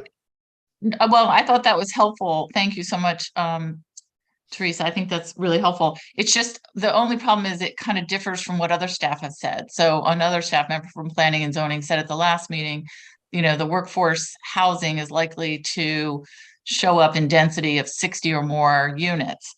So if you start out with, just think about the giant shopping center or where the West Marine is. If you put, start out with 60 there and then another 60 or 100 over Giant, that's, you're going to be up to 160 fairly quickly. And we just want to make sure there's an enforcement mechanism built into this, legislation that will, as Alderman Arnett said, will help us be able to enforce the workforce housing part of it. Because again, we're not worried about the affordable housing, element. That will come with its own guardrails. We need guardrails for this. And we're just talking out loud about what some of those things look like. So thanks. And we'll take that under consideration. Mm-hmm. Any other questions of Ms. Wellman? Sure. So I have to echo what everybody's concerns are. I mean, I don't think any of us are concerned about, having workforce housing in our neighborhoods or anything like that. And we don't need that kind of grandstanding, but we are concerned about the enforcement. And I think it's being on this planning commission for a while. We've seen a lot of issues where they can monitor things, they can keep an eye on things, but whether they actually do anything about it is a different story. And we've had that issue with rental properties. When we had that debacle with Rocky Gorge, we found out that all those people, a lot of people were living there and renting their places illegally. I have a question with regards to MPDU units. Let's say, for example, the ones over at Uptown Murray Hill. Now, those are all going to basically come out of the program next year. That's when the 10 years is up for most of those, which I think that was successful development there. I think that went really well.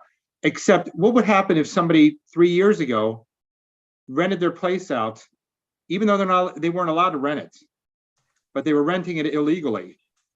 Do you know of somebody that?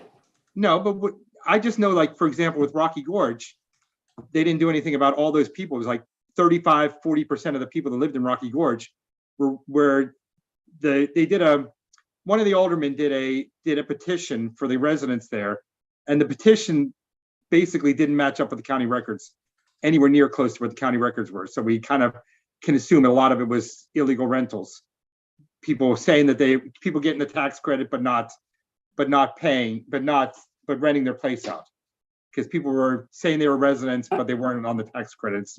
I'm not Rocky Gorge. All I'm saying is, no, I'm trying to understand. I'm not saying that it's an enforced. I'm not saying that there's an actual example of that, but what if we found out 3 years later somebody's been doing this?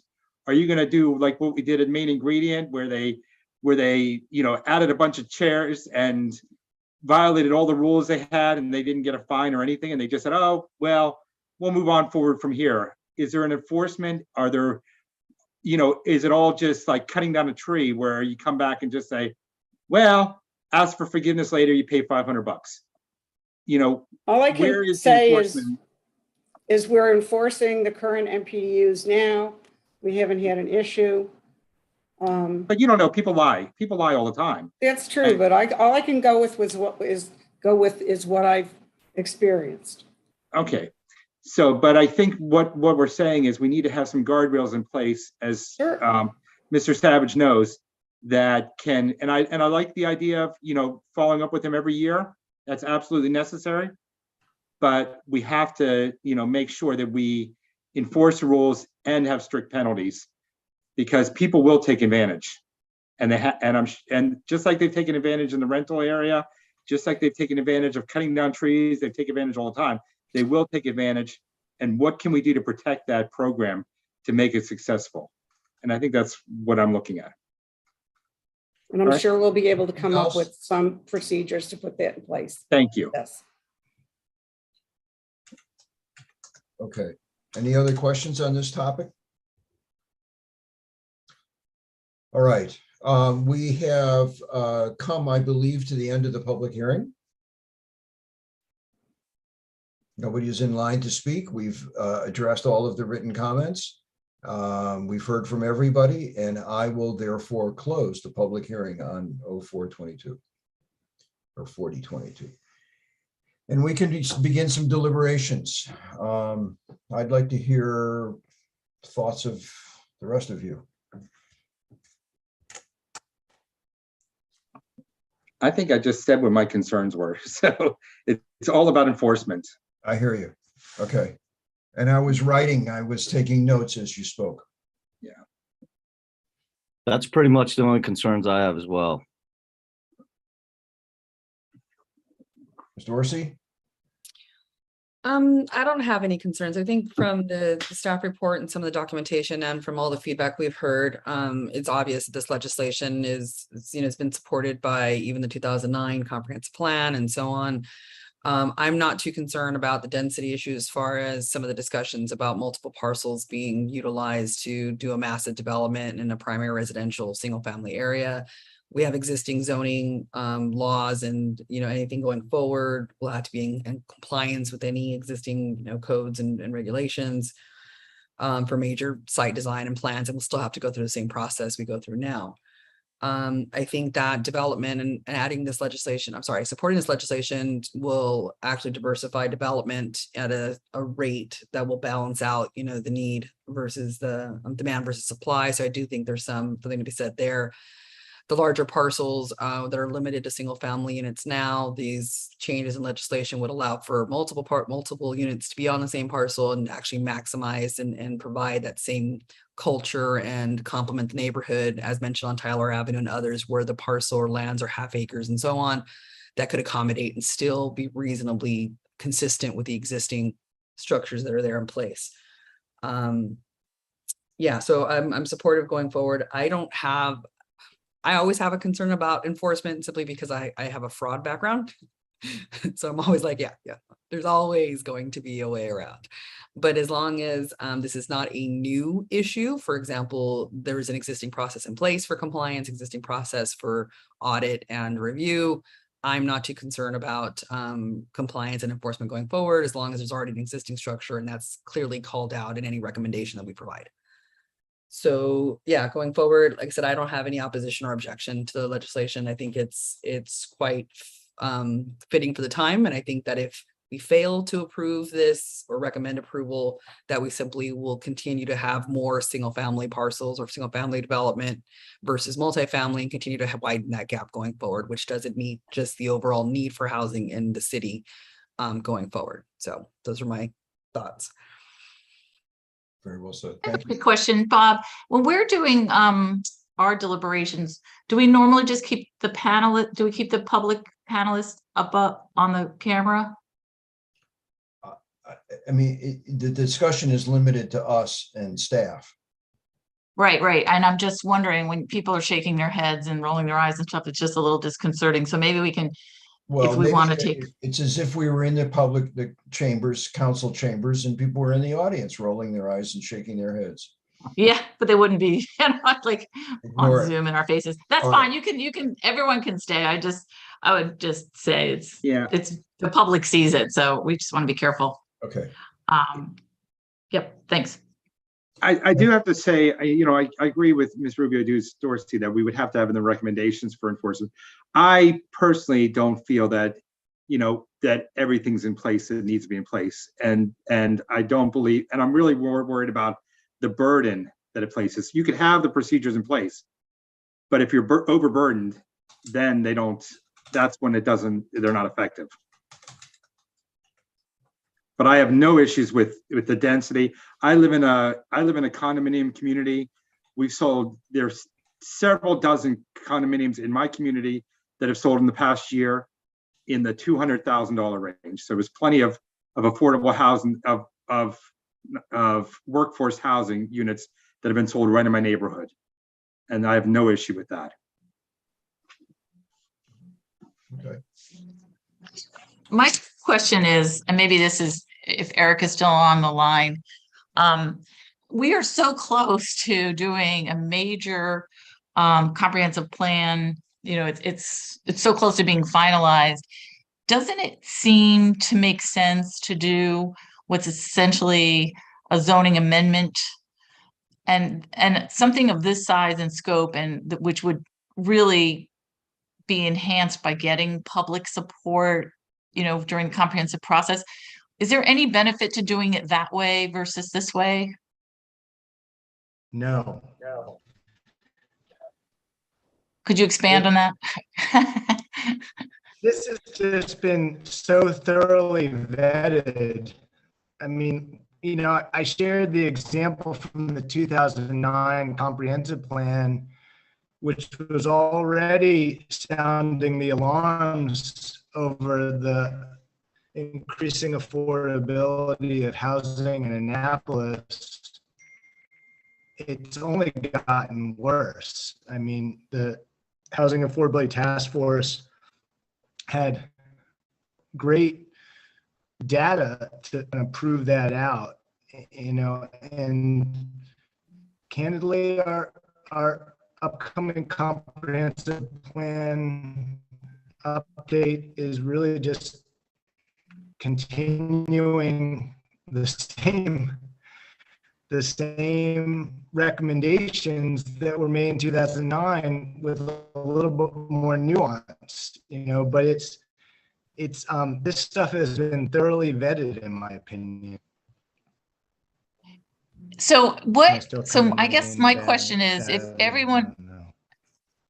so maybe you can help me with this. So what is the major advantage of the workforce development part of this legislation if it really has to come to the planning and zoning, I mean, for planning commission for major site design, and anything over 2 or 3 units is going to be a major site design plan?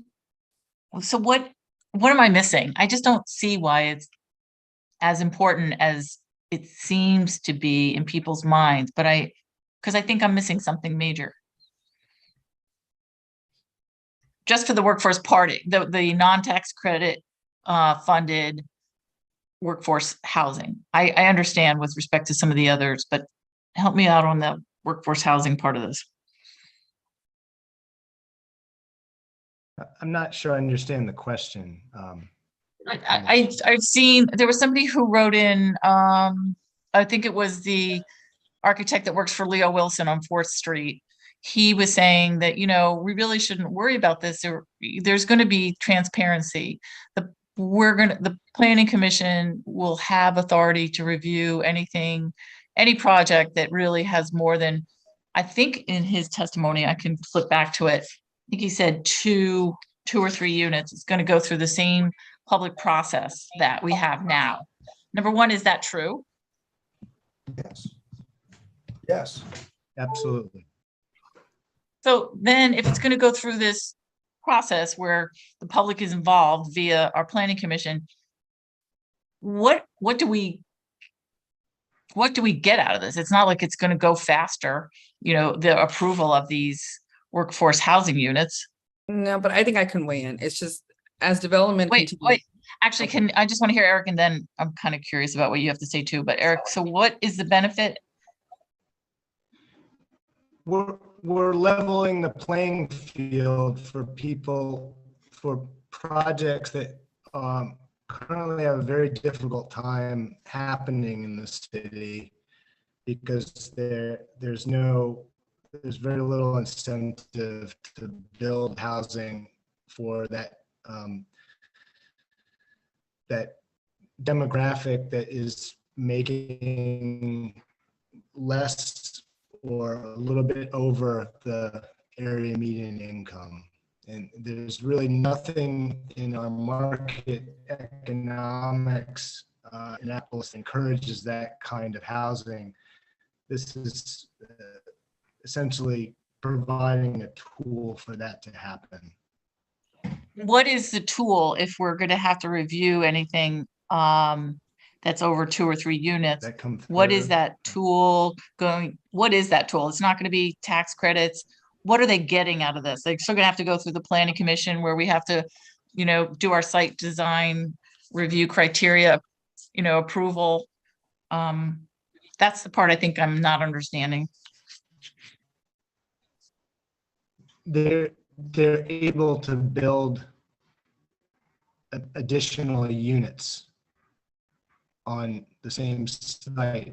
It's all it is. It's a provision that allows for additional units that could make or break a project financially. If they can only build one unit, it might not make sense. If they can build more than that, a few more or a lot more, depending on the size of the site, it all varies. It's really, but they're able to build more units, which can be a difference maker for a project. And the city in return gets housing that is affordable for more people who are getting priced out or can't afford to live in the city today.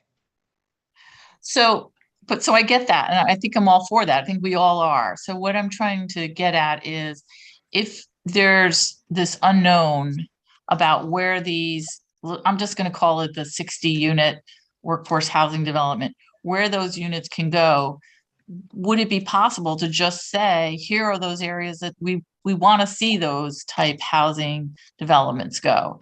And so that would dispel any fear about them just popping up in the middle of a single family home residential area, because we wanted to go to the mixed development and commercial areas. Basically, why can't we model what we're doing based on like what the county has done? Because they've basically not opened the door to every single residential area, as somebody pointed out. Do you think there's any harm in doing it that way? I do think there's harm. As Alderman Gay pointed out, the city is a very different pattern of development than the county, and we don't have the same space. We have different conditions and densities. It's not good planning, in my opinion, to say we're going to put the affordable housing or the workforce housing over here. That we did that. We tried that as a society, decades ago, and we ended up with a segregated city. We're trying to change that pattern today. So, it's just not good planning. And I think if you look at the 2009 comprehensive plan, we also tried to create these opportunity areas where we wanted to encourage development. We identified, this is before my time, but there were 4 areas that were identified, and it hasn't really been successful. There's no teeth to that. It wasn't really specific.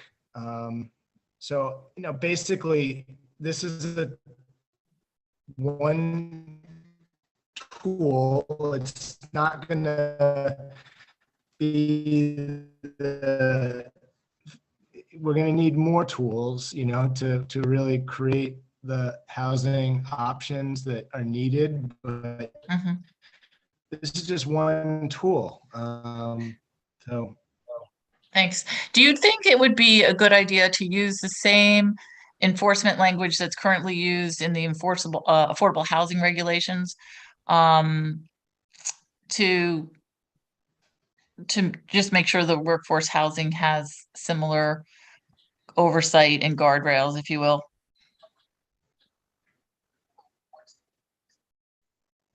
Oh, I can't hear you anymore. I defer to Teresa Wellman on that question. I think I defer to Teresa Wellman on that.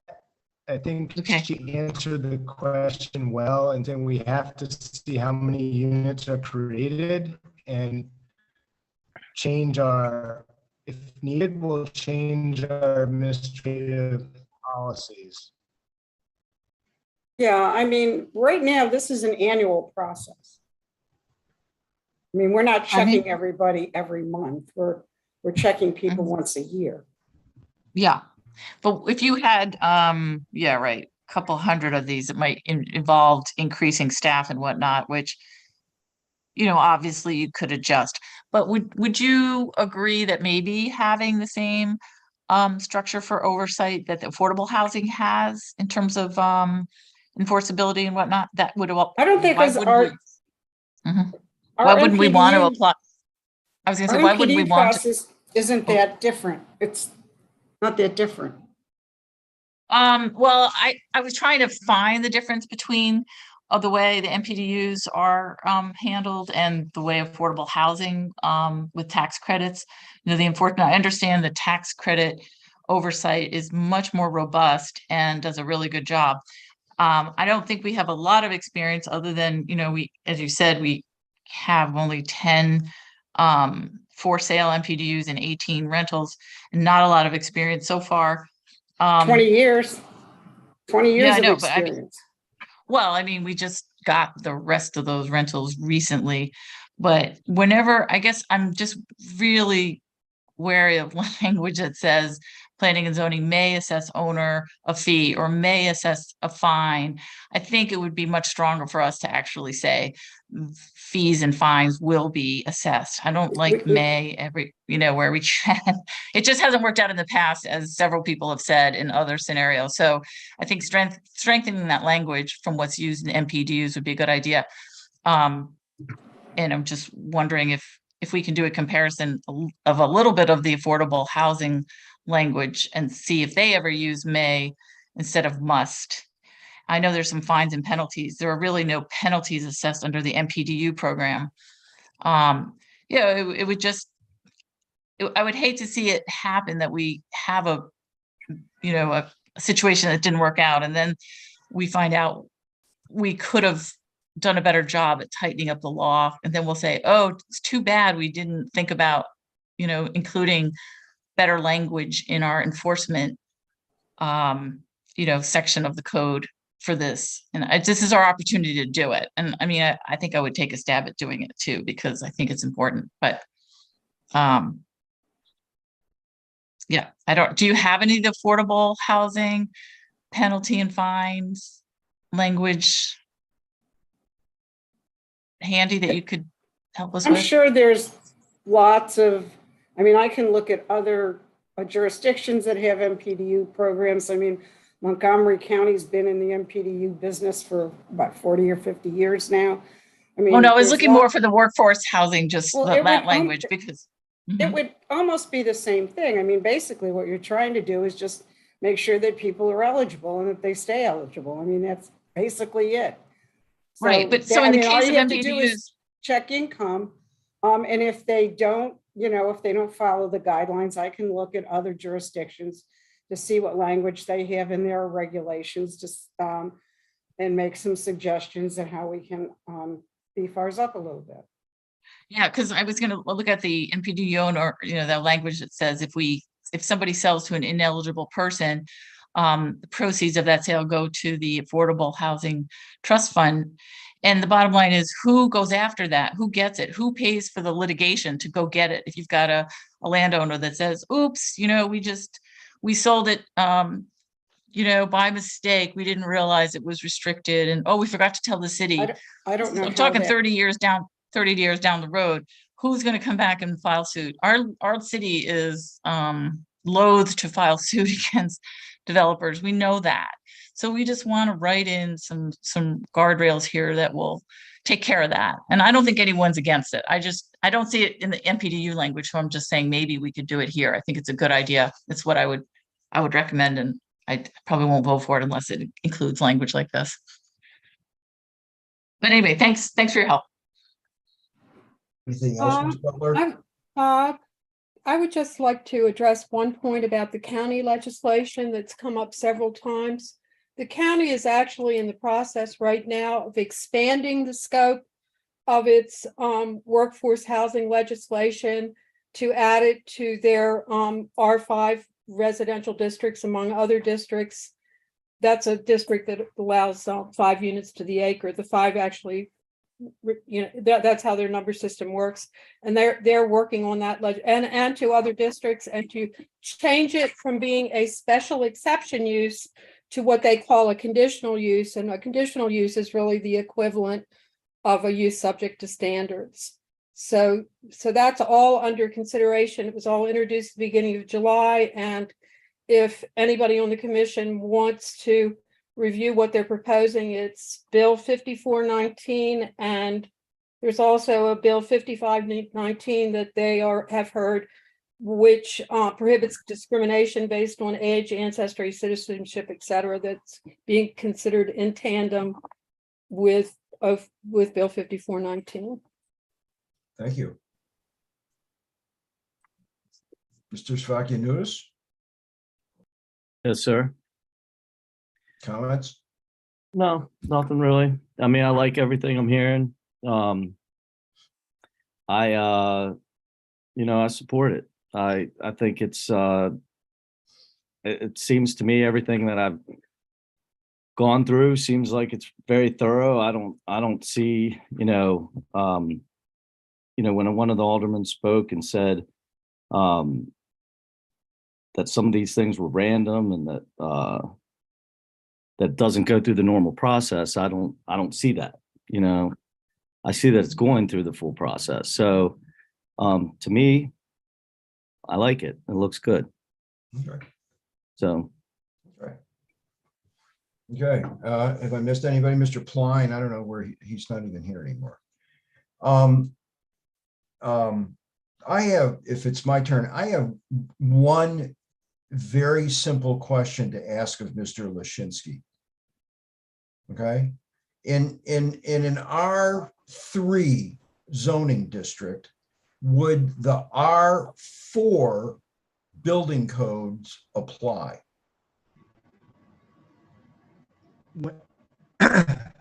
When you say building code, are you talking about the International Building Code, egress? No, the Annapolis Building Code. You got an R3 zone, okay? Guy's got a piece of property in R3. Does this legislation allow him to build according to the higher densities that are permitted in R4? Yes. Okay. That's yes.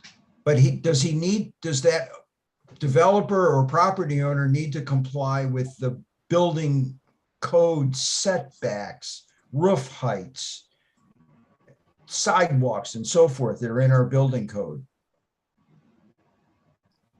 What rules do you have to live by, R3 or R4? There isn't a separate building code for R3 from R4, Bob. We have one building code that applies to all development. Oh, I think he's not referring to the building code. He's referring to the bulk standards. Bulk standards, right? And no, they'd be following the R4 bulk standards. What the clarification that was made after the last Plan Commission meeting was that if the base district that a property is in does have special standards, such as a neighborhood conservation district, it would have to follow those standards. If, that's the special standards. Those are different than bulk regulations. So that was the clarification. I'm still not coming through. Oh, okay, okay, I get that. Special conservation standards or some special standards that are attached to a zone, they apply. Okay. Yes. But the bulk standards apply across the board, across all zones, right? Each one is different because you're allowed more on an R4 than you are on an R2, right? So you're just asking if this supersedes the density, the R3 density? Yeah, I want to make that clear to us and to everybody else who's watching, just exactly what does this do and what does it not do? You follow me? So if a guy owns a piece of property and it's in R2s, let's say, what is he allowed to do? I think Mr. Shields said it pretty well in his testimony. When you look at the bulk standards for the R4 zone, the minimum unit size drops down to 1,700 square feet.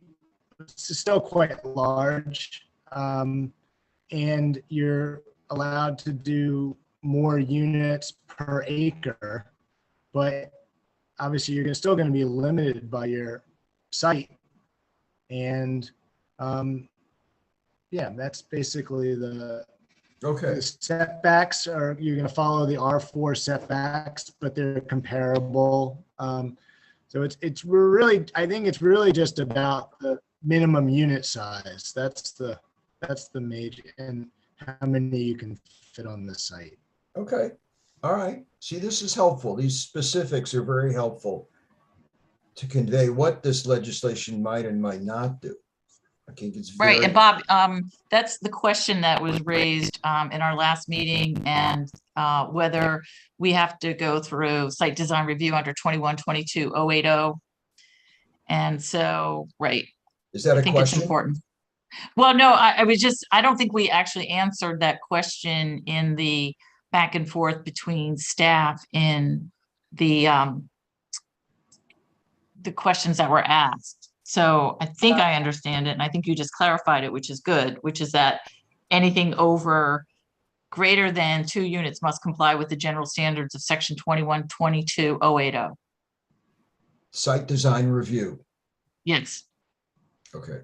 Correct, Mr. Lashinsky? Yes. Okay. I just want to make it clear. Anything larger than 2 units has to go before a full hearing before the Planning Commission. Now, in years to come, we may find that that's not necessary, but in the beginning stages, if this legislation passes, 3 units or more would have to come before the Planning Commission. So stuff is not going to be given away to developers by right. Okay. Now, are there any other specific questions? Oh, I have some specific questions. Common open space. How is that defined in the legislation? Well, it's defined as outdoor space, could be indoor space, but how much of it is required, if any, depending upon what size of the project is? I mean, if it's only 2 units, you're not going to have common open space. So when do any common open space requirements kick in?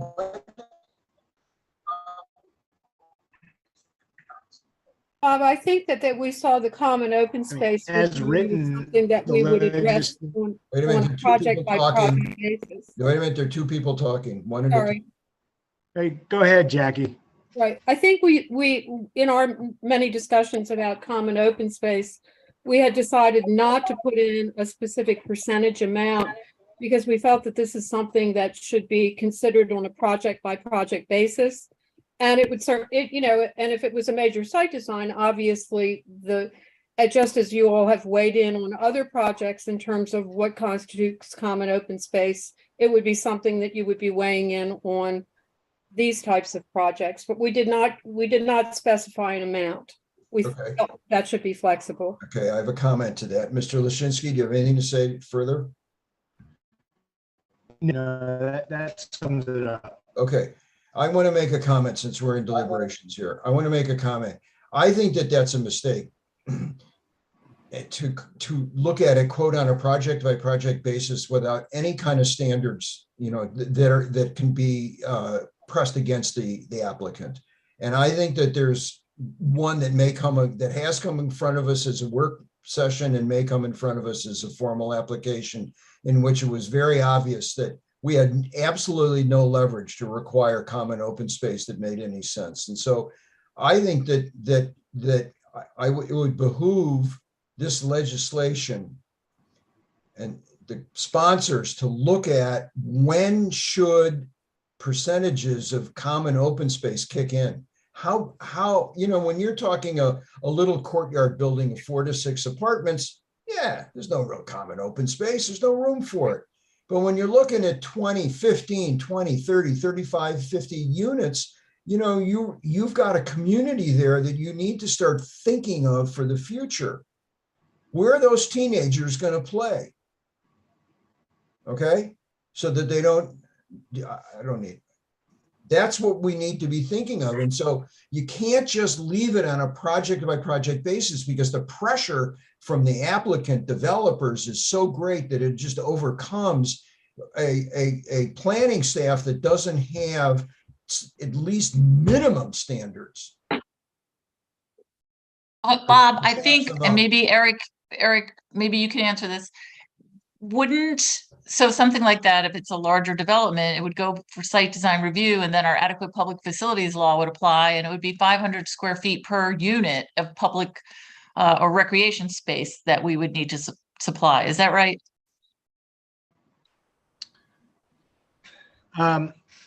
Yeah, I mean, I think I responded to this question that you had sent after the last meeting. This basically, major site design plan approval or plan development approval need adequate public facility certification, and major site design approval is anything over a single family or 2-family house. So that's, I mean, if that's answered your question. So at a place like the one that came before us recently in a work session where there were, gosh, I think over 50 units, did you look at the adequate public facilities law for recreation space there? And is that how the recreation space that was developed? I mean, was that something that was in compliance? What project are you talking about, Diane? It's one that that was off of Forest Drive, and we were concerned about the open space there because they were trying to chuck it into some parking lot area, and it just wasn't adequate. And that's one of those places that was going to be subject to affordable housing. So I thought maybe the lack of really good open space had to do with the fact that it was affordable housing and didn't need to comply with our APF law for recreation. It does have to comply with the APF law, but that project still does not have an APF certificate, and that's one of the impediments to it moving forward. But I do think that they have, according to Mr. Smith, I do think they have their certificate for recreational space. Yeah, they did, and that seemed really inadequate for how many spaces they had. I mean, we were just looking at it from, it wasn't a formal review, but when we looked at it, we all had the same reaction. Like, how can you tuck 3 or 4 little mini, they weren't even pocket parks. They were just these little slivers, and they didn't actually.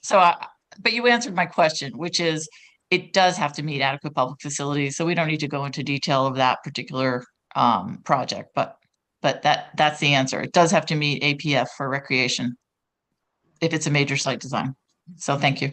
Well, APF APF actually has, I think, a slightly different threshold for applicability. I think you have to be doing over a certain number of residential units in order to require an APF certificate, and I believe that it's 10 units.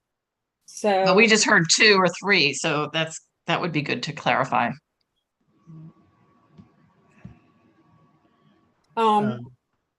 We can revisit that again. But before we vote, it would be good to revisit it, get that answer. Is that possible? To know when you have to have an APF certificate, is that your question? Correct. Okay. That relates to Bob's question about open space. Yeah. Or recreation space. Adequate public facilities for recreation space is a little bit different than common open space. You can also meet a portion of your recreational space by providing it space within a half mile. There's a distance parameter for that also, that you can provide it if there is a park, I think, within a half mile of the site. So they're really two kind of different things. They are. I think they're being confused here. You know, the plan development guidelines require common open space, and I think that's what a project like the Willows would have been following in their site plan and how they configured the common open space on the site. But for them to meet their adequate public facilities for recreation simply just meant to look at the walk distance to a nearby park and whether that park was adequately sized to accommodate the new residents. And, you know, their walking distance to the Annapolis Walk Development Park, I assume that's maybe how they met maybe in Truxton Park, you know. Right, it had to be a public park. It can't be a private, right? Okay, Right. all right, that remains unclear. Well, Annapolis Walk is And- public. Right, and then the issue with the Willows is it's a special mixed plan development, which has a much lower percentage of required common open space than, say, a residential mixed plan development, because it was a mixed use one. A It was- special mixed development. Yeah, it didn't seem like there was anything but residential on that. Yeah. There, Let's not project Let's not go there. I agree. Sorry about that. We were just trying to If- understand if- what, If you want an explanation, you can email us and I'll have Tom Smith. I do No, that's okay, understand that thanks. I do understand that discussion of multifamily housing with this legislation may uncover some, I don't know how to describe it, you know, other problems under other stones. But I don't think it'd be a good idea for us to go in that direction tonight. We can revisit the percentage amount, you know, and maybe we want to specify a percentage amount when it relates to a certain number of units. I mean, there are opportunities there for adjustments to that. Good. The other thing is that if it's above a certain number of units, you may just say it needs to apply as a planned development, and then it's all very clear. I just think that, okay, let me move on. That's a good, make a note of that. Mr. Gay, make a note of that. It's possible that you want to ensure that good stuff, good design gets done. Even if there are a lot of people living in a fairly small place, if it's well designed, people can live well. And part of it involves, you know, places to sit outside and places to play basketball and so forth. Anyway, let me keep going on to something about parking requirements. There are no parking requirements. I totally understand, and this is deliberation, so I'm speaking my mind. I totally understand when you're talking about an infill development. I get it. You're talking about a duplex or a triplex. There may be a little driveway, you know, it's a street, there's going to be room, you know, it's like, I get that one. But what I'm worried about are larger developments that, by virtue of the increased number of units that can be built, even though it's all in the same size package, the same R4 package, but more units that can be built, that you can really stress the parking in residential neighborhoods. Once again, you know, an infill, I don't, you know, it's going to weave itself into the fabric of the neighborhood. But when you're talking of more than 20 units, you know, even 8 units, you know, in an otherwise single family area, 8 units often means 16 cars. And I am hesitant to require parking. I get it like everybody else, but frankly, we don't live in Paris, Rome, or Barcelona. We don't have a transit system. People do require cars to get back and forth. And one of the ways that makes life difficult, unlivable, can be if there's too much parking pressure. So it's a issue that's raised, that I raise, and I don't know that we're in a position to tell you, the sponsors of this legislation, what exactly should be done, but it's something that's on my mind. It may not be on other commissioners' minds. But what size complex should require a certain amount of parking? Maybe nowhere's near what our current code requires, but some. I really want you to think about it. You got on Tyler Avenue, guy puts together 2 properties, he tears down 2 old houses, and he wants to put up an 8-unit kind of, what do they call it, a courtyard building. You know, maybe it's only 2 or 3 stories tall. I don't know how to imagine it, but once again, 8 units, you literally could have 16 automobiles. And what is that going to do to everybody else who lives around there? So I caution. That's my recommendation, is to be very, very cautious on this.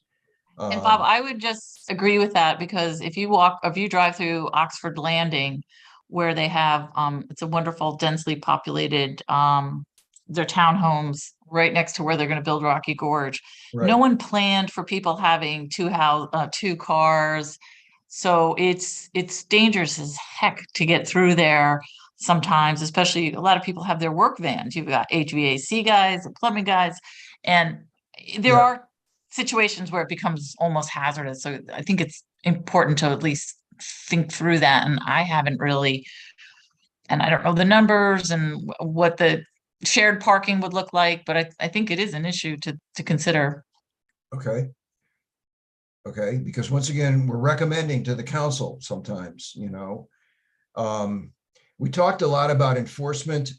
It's unclear what enforcement might be in this legislation. And I, from my point of view, I would recommend to the council that it make very clear who's going to be responsible for the enforcement, and that there be mandatory penalties for violations, not just like, oh, well, the director of P&Z can impose a penalty.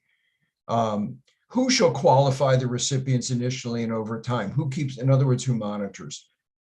And what happens if the tenant's income exceeds the maximum limit? What do you do? What shall be the reporting cycle? 1 year, 2 years? What are the penalties that may be imposed on a property owner for quote, purposeful negligence in restricting tenants to the workforce requirements? I'm reading from what I might propose as some findings or recommendations. Anyway, we went over that, what part of city government might handle this job. And we also suggest looking to the experiences of other jurisdictions to see what mechanisms can be put into place. They should be fairly simple and straightforward. Mandatory penalties for violations, or minimum mandatory penalties. I'm not really a tough on crime kind of guy, but I think in terms of civil stuff in town, and we need to start thinking about that. You know, if the guy screws around and is putting people in and doing something, as Teresa says, always finding a way around the rules, it ought to be made pretty clear that it's going to cost them. And you may even consider a private cause of action in which private people can win, get relief, and get their attorney's fees paid, which would take the load off our Office of Law. Actually, that's a great idea. And I really like that idea. I think the Texas state legislature thought it was a great idea too, because that's how they're going to enforce the anti-abortion laws. But nonetheless, that's I can steal an idea, can't I? Well, and it keeps our workforce housing. That would really help that. Well, I don't know that a private cause of action can be raised in a municipal code. That's a very interesting proposition. It may require state legislation. I don't know, but somebody younger. We can consider it. Yeah. Somebody younger and more legally active than me can find out the answer to that. Now, here's my feelings on this legislation. First of all, I don't think it's going to make very much difference in the single family residential zones as they exist. I think there may be a few things, and they may be nothing more than duplexes or maybe even a triplex. I don't think that's where it's going to happen. I think that where it's going to happen actually is, other than the two properties that Mr. Gay mentioned, the Spa Road and WNAV, which are large properties in which you should be thinking about parks and gyms and parking and blah, blah, blah. I think it's going to happen in commercial areas. I think you're going to be looking at quote, underused or under-successful commercial areas, and that there are all kinds of ideas about how to use those parking lots. As Mr. Arnett pointed out, you've convinced him that it's not valuable land if it's used as parking.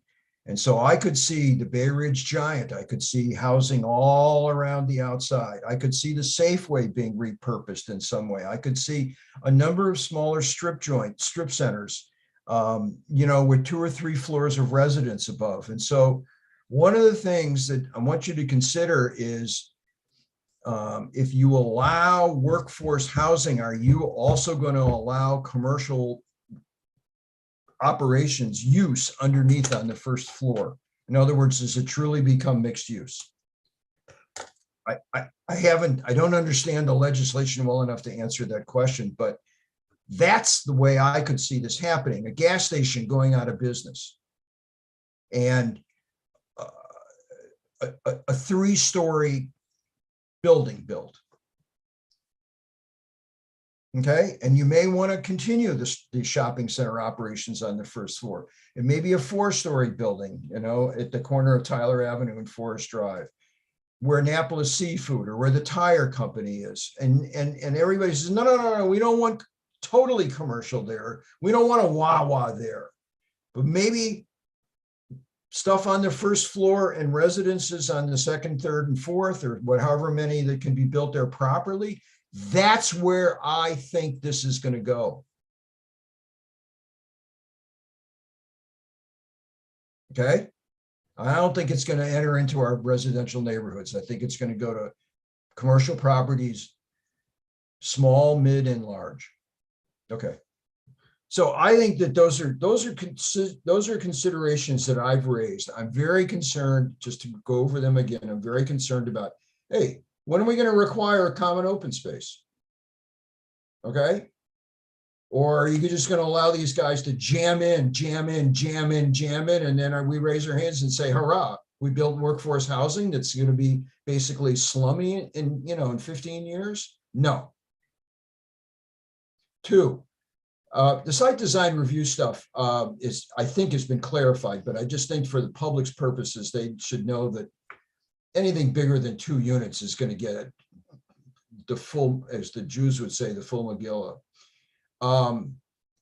Parking, I think you guys need to think about when and how much, if any, parking should be required. But this common sort of like no parking should be required is like an ideological response and not a practical response to what is, the reality of life that we've been handed to us.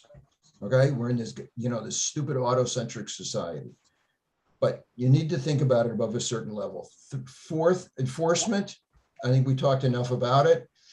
And I think I made my comments about where it will be. And I think,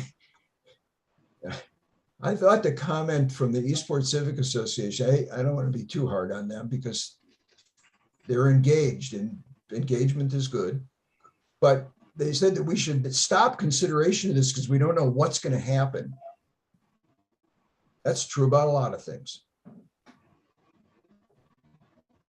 I don't know what I think what they were trying to say, at least what I could read from that, is that they were trying to figure out if there's a difference between what the task force was trying to implement versus what the staff. It seems like there's task force inconsistency. think it's going to be infill, and the staff has got a little bit different perspective. It's going to be larger, but we don't know what's going to happen. And I don't think there's no way, if you hold up the legislation to try to determine what's going to happen in the future, you're stuck in an existential conundrum that you'll never get out of.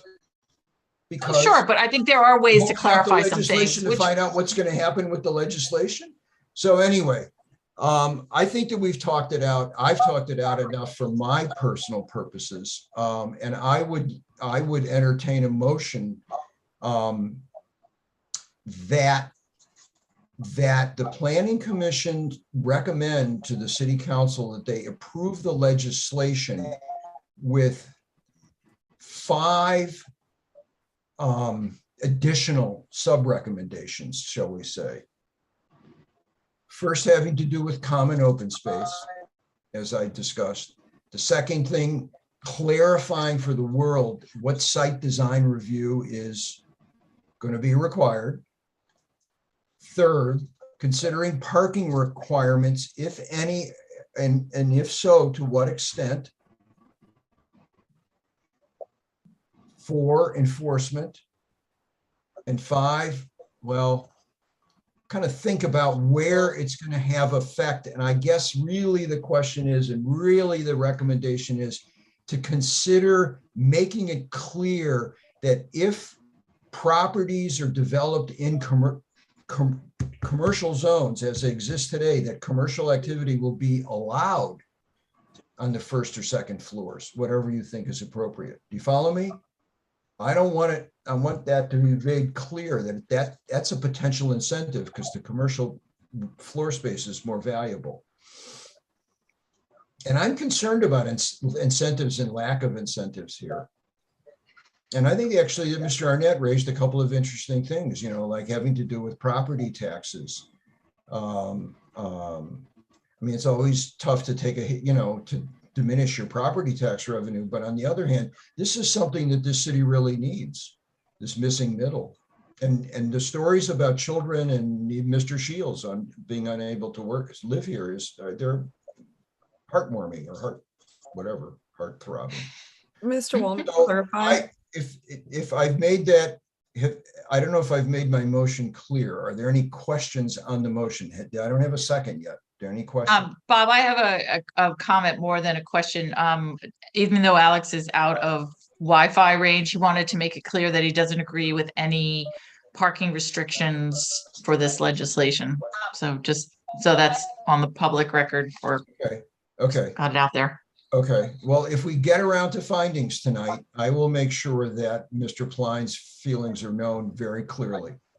Okay, I've tried to make them known as it is, but he's made that clear to me. I understand that, I respect that.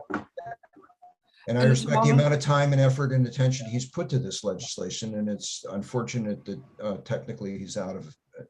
But anyway, is there any other questions, any other comments? I'll just say it now since she just brought it up, but I agree with everything but the parking as well. You think that there should be no parking requirements whatsoever?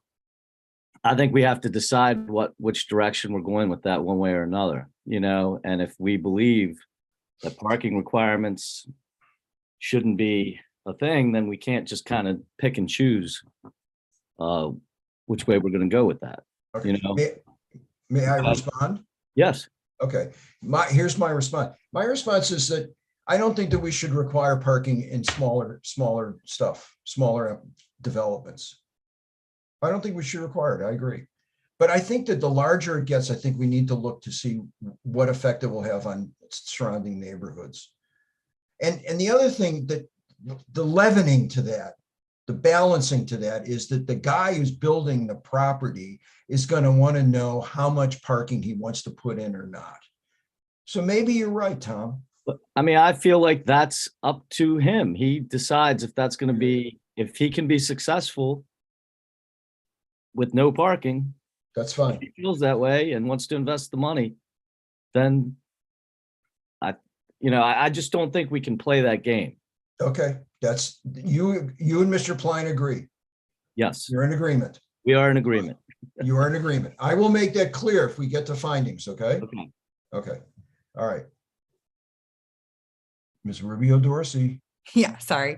I just want to make sure I'm clarifying this, that when we go forward, that we're supportive of this legislation with the following requests for clarity and specificity, or are these conditions?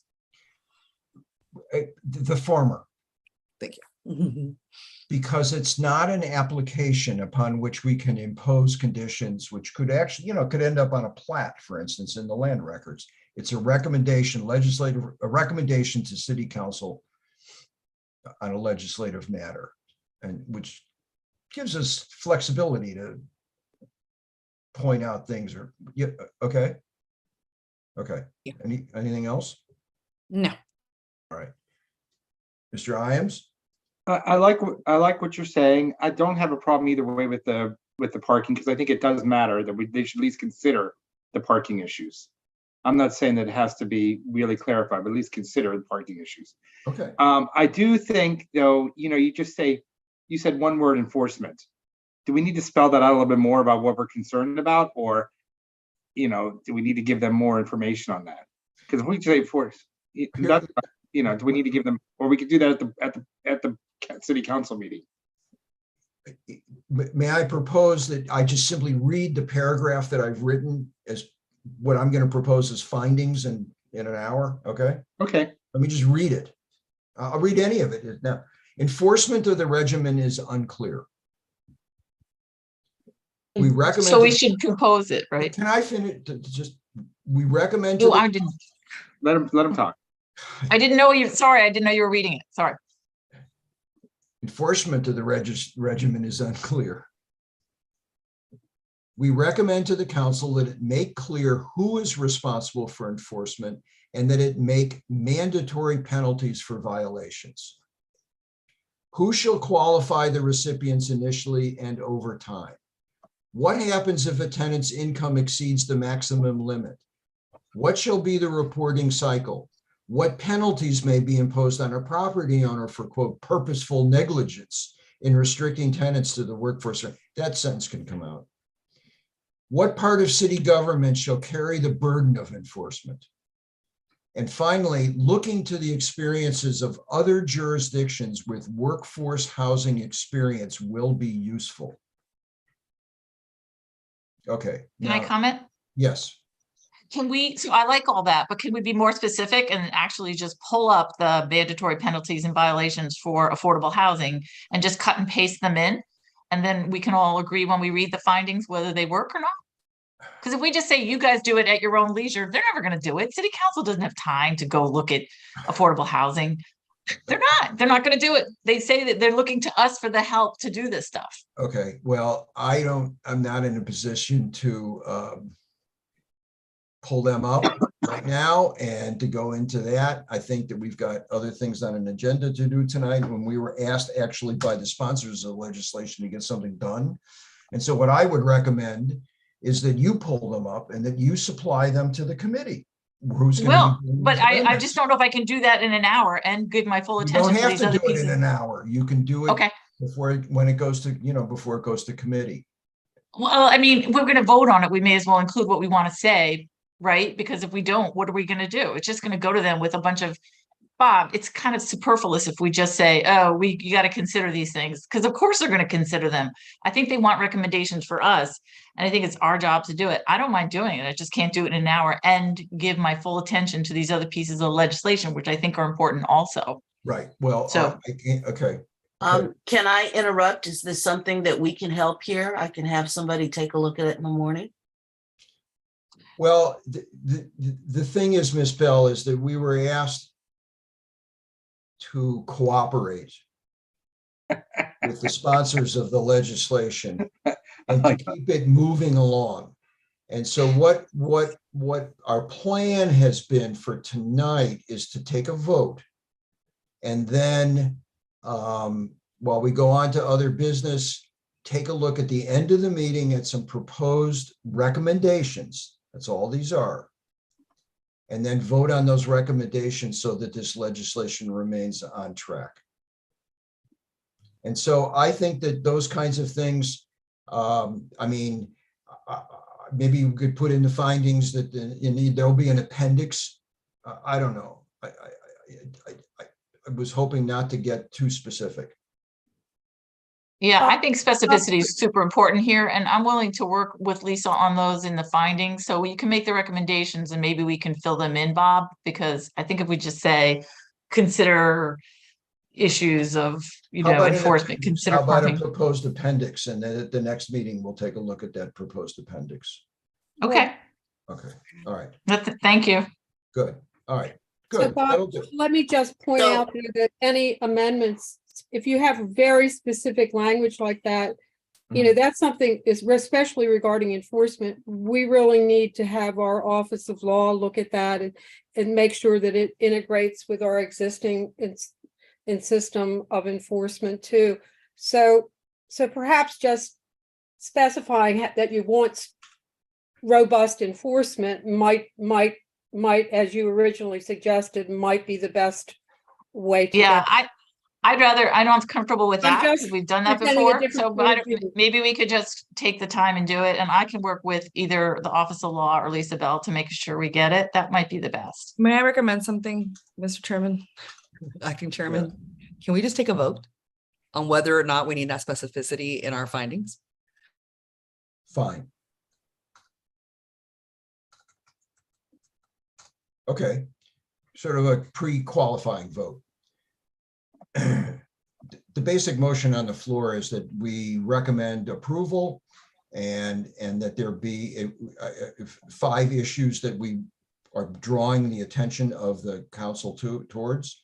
And there's an initial preliminary issue of whether we should recommend specific mandatory penalties for various violations that we have not identified. So do we have a motion to include specific mandatory penalties? So I motion. I'm sorry, go right ahead. I Ms. so Keller makes a motion. To include specific mandatory penalties for unspecified, but for violations of the workforce housing regimen, correct?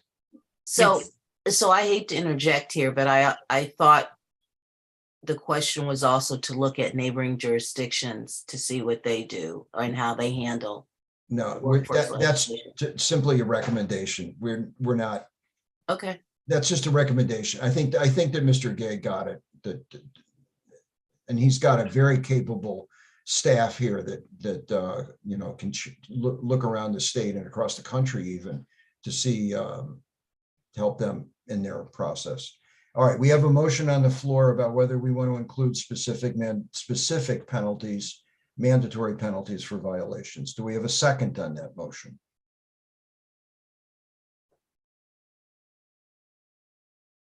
I'll second it. All right, any discussion on that motion? I just like to say, I thought we were talking about trying to draft some specific language there, not just throw it back, because I think I'd be happy to take a stab at it. I just won't be able to do it while we're looking at the other legislation. For me, it's just Is that point of order, because if the motion is that it's very specific and it passes, so be it, then it's very specific and passes. If the motion is that it's specific and fails, then the subsequent motion is that it goes forth with the more general language. And if that passes, we're concluded. Right. So right now we have the motion. That's one way to point of do it. order. There are other ways to do it, but Yeah. yes, that's one way to do it. We're doing it as a preliminary motion. And it could be supplied by an appendix. And you could always supply it as an appendix. You could always supply it on your own and under your own name. You could always write a letter to the committee that Yeah, I says, know. I just thought as a planning commission, our word is valuable. And in some cases, when we do something specific, it means something. They have something to lean on and look at. Okay. That's all I'm recommending. Okay, any other discussion? So can you restate the motion, Bob? The motion is to basically recommend approval, and that there have been 5 issues that have been raised and recommendations pursuant to each of these 5 issues. The 4th of the issues is enforcement. And the motion is that we include a schedule of mandatory penalties for violations made by recipients or landowners, I gather. Takes a fair amount of time to work these things out. And whether we should wait, I guess, until we have that schedule in hand before we make a final vote.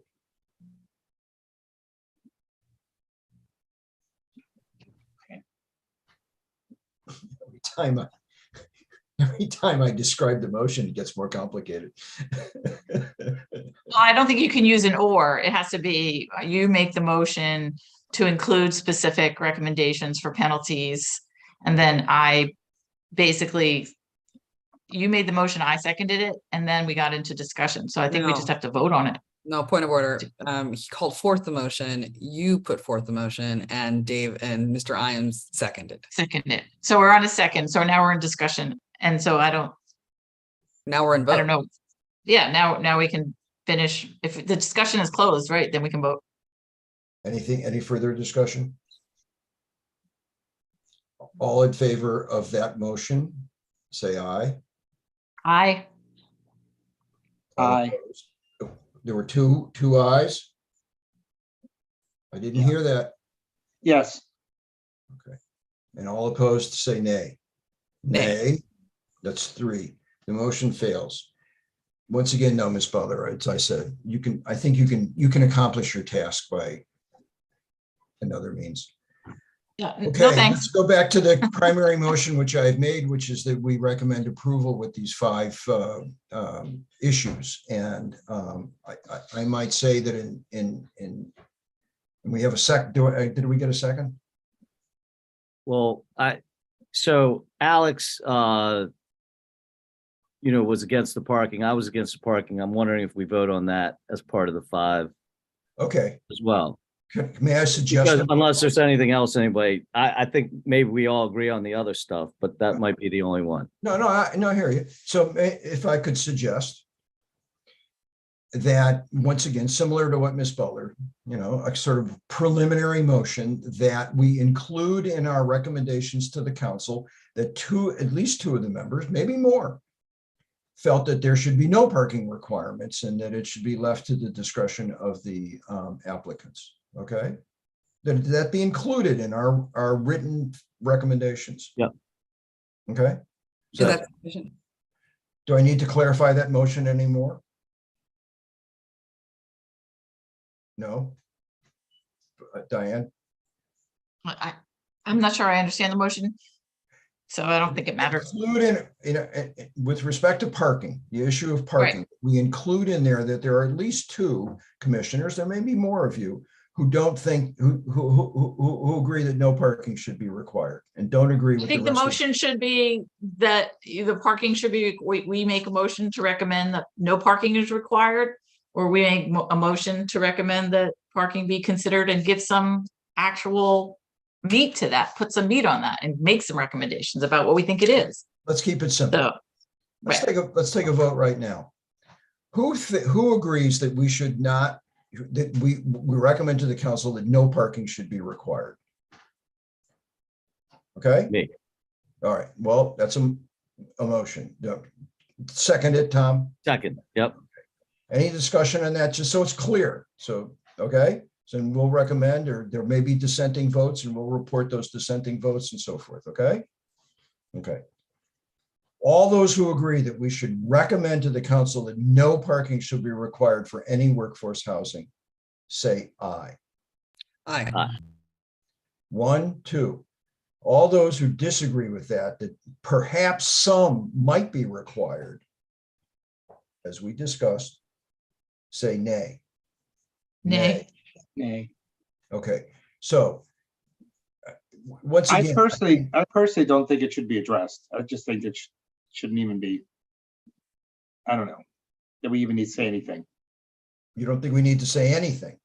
Yeah, but either that or we say, I think it should be considered, because I don't think in every place it needs to be. We need to have parking everywhere. Okay, let me try this one on you.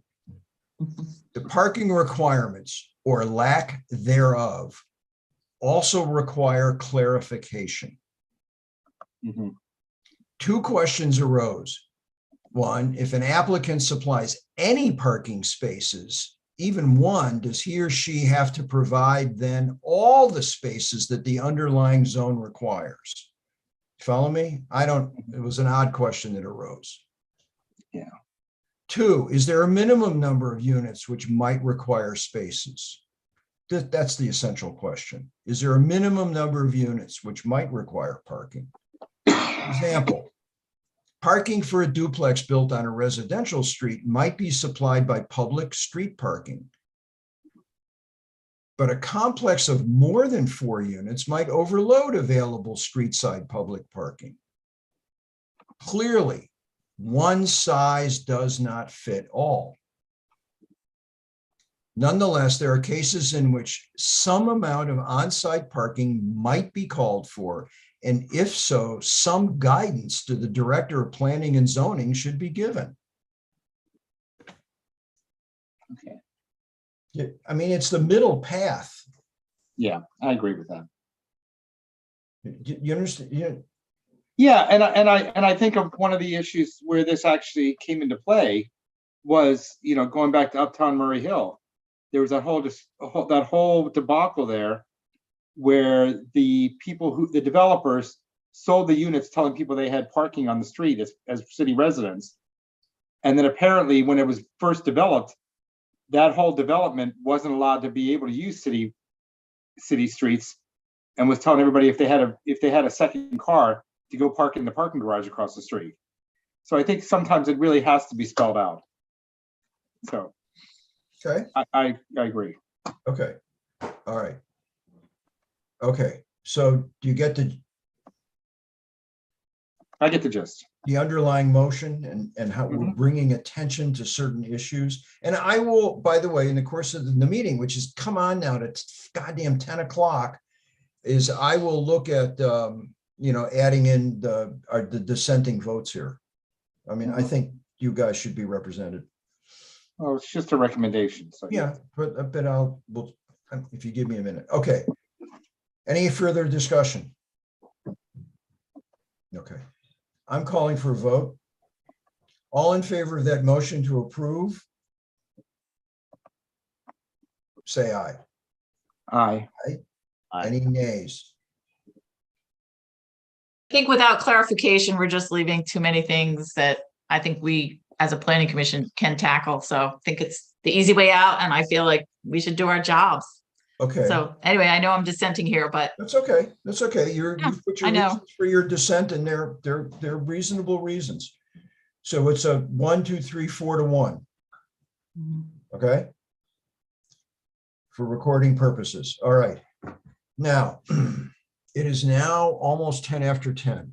We have two other pieces of legislation. I am not clear as to the whether we need, what the pressure is to look at them now. Well, Bob, if I may just tell May you. you help me out on that? Yes, in your rules of procedure, if you wish to start any new agenda item after 10 p.m., you have to vote, and 2/3 of you have to vote to do that. So if you don't vote to do that, we would just move it to the next planning commission meeting. It would just automatically be continued to the next planning commission meeting. And I do believe, based on past practice with the planning commission, that you have not been inclined to start public hearings on anything after 10 p.m. Everybody's tired, and if there were people attending, oftentimes they've left by now Okay. or not watching anymore. Thank you. I'd forgotten about that little Use rule. it out. Is there any, do you know if there's any pressure to get this B1 outdoor dining business done? We had put that on the agenda. We had been delaying it, because we felt like the issue that was related to the no parking for food service businesses needed to be resolved before we tackled a different topic. But we had been told by the Office of Law that we had to start moving it forward, but they just voted this past Monday to extend the deadline. So I think that I feel pretty comfortable that, that we can delay it, honestly. So I'm going to propose this to my fellow commissioners. One is we take a vote as to whether we're going to open up any new public hearing now, almost 10 minutes after 10. But secondly, with the understanding that we will go directly to looking at some proposed findings for the workforce housing legislation, which I will put up on the screen, and we'll go down paragraph by paragraph and then get it done in 20 minutes.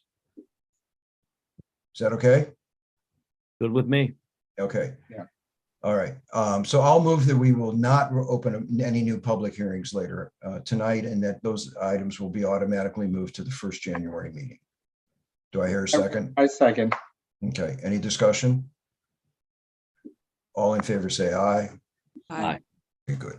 But All Bob, right. can I so you all are not planning on having a second meeting in December? Is what you're That I doing? don't know. I'm not saying that it has to go to January. Next- I'm not meeting. available. To the next meeting. Okay, Whatever, I'm not sure. it's December. When would the third Thursday be? December 15th. How do you all feel about that? I will not be available. As I said, I can only be available once. This is midnight madness time. I cannot be available for that night. Oh, I'm not available on the 15th. Not available. That's 2 out. Sakinutis, I'm looking right now. Give me one second. Dorsey. I'm free. Okay, so am I.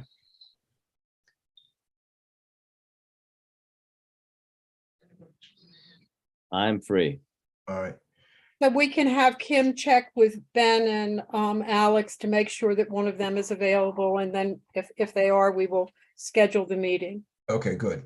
All right. Good. Can I put up these? I spent some time drafting some proposed findings because, frankly, because of the request that was made last meeting. So that if we got to where we got to tonight, that we could take a look at it and just keep this thing moving and then let them deal with the, frankly, issues they've got to deal with. You ready? I'm going to share my screen. I got to choose that and share. Okay, did that work? Yes. Okay, so let me start off. I will leave to letterhead all.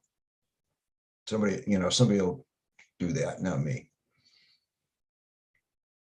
To the city council, it's actually just recommendations. So if I can, I don't know if I can edit on the fly. Yes, I can. Okay. Creates a new land use, workforce housing as a permitted use subject to standards. The use would be permitted across all zones in the city with the exception of industrial and maritime zones. I think that we should probably add here that R4 workforce housing would use R4 zoning standards. No, I don't know. This is where it's getting touchy for me, it's the language. But in any case, the staff report is efficient, summarizes what states what workforce housing is. And then just makes a comment that affordable housing is something else. We held public hearings, took testimony from members of the, I didn't get the names of these committees and that, what's the name of that commission? The Affordable Housing and Community Equity, what's it called? The Affordable Housing and Community Equity Development Commission.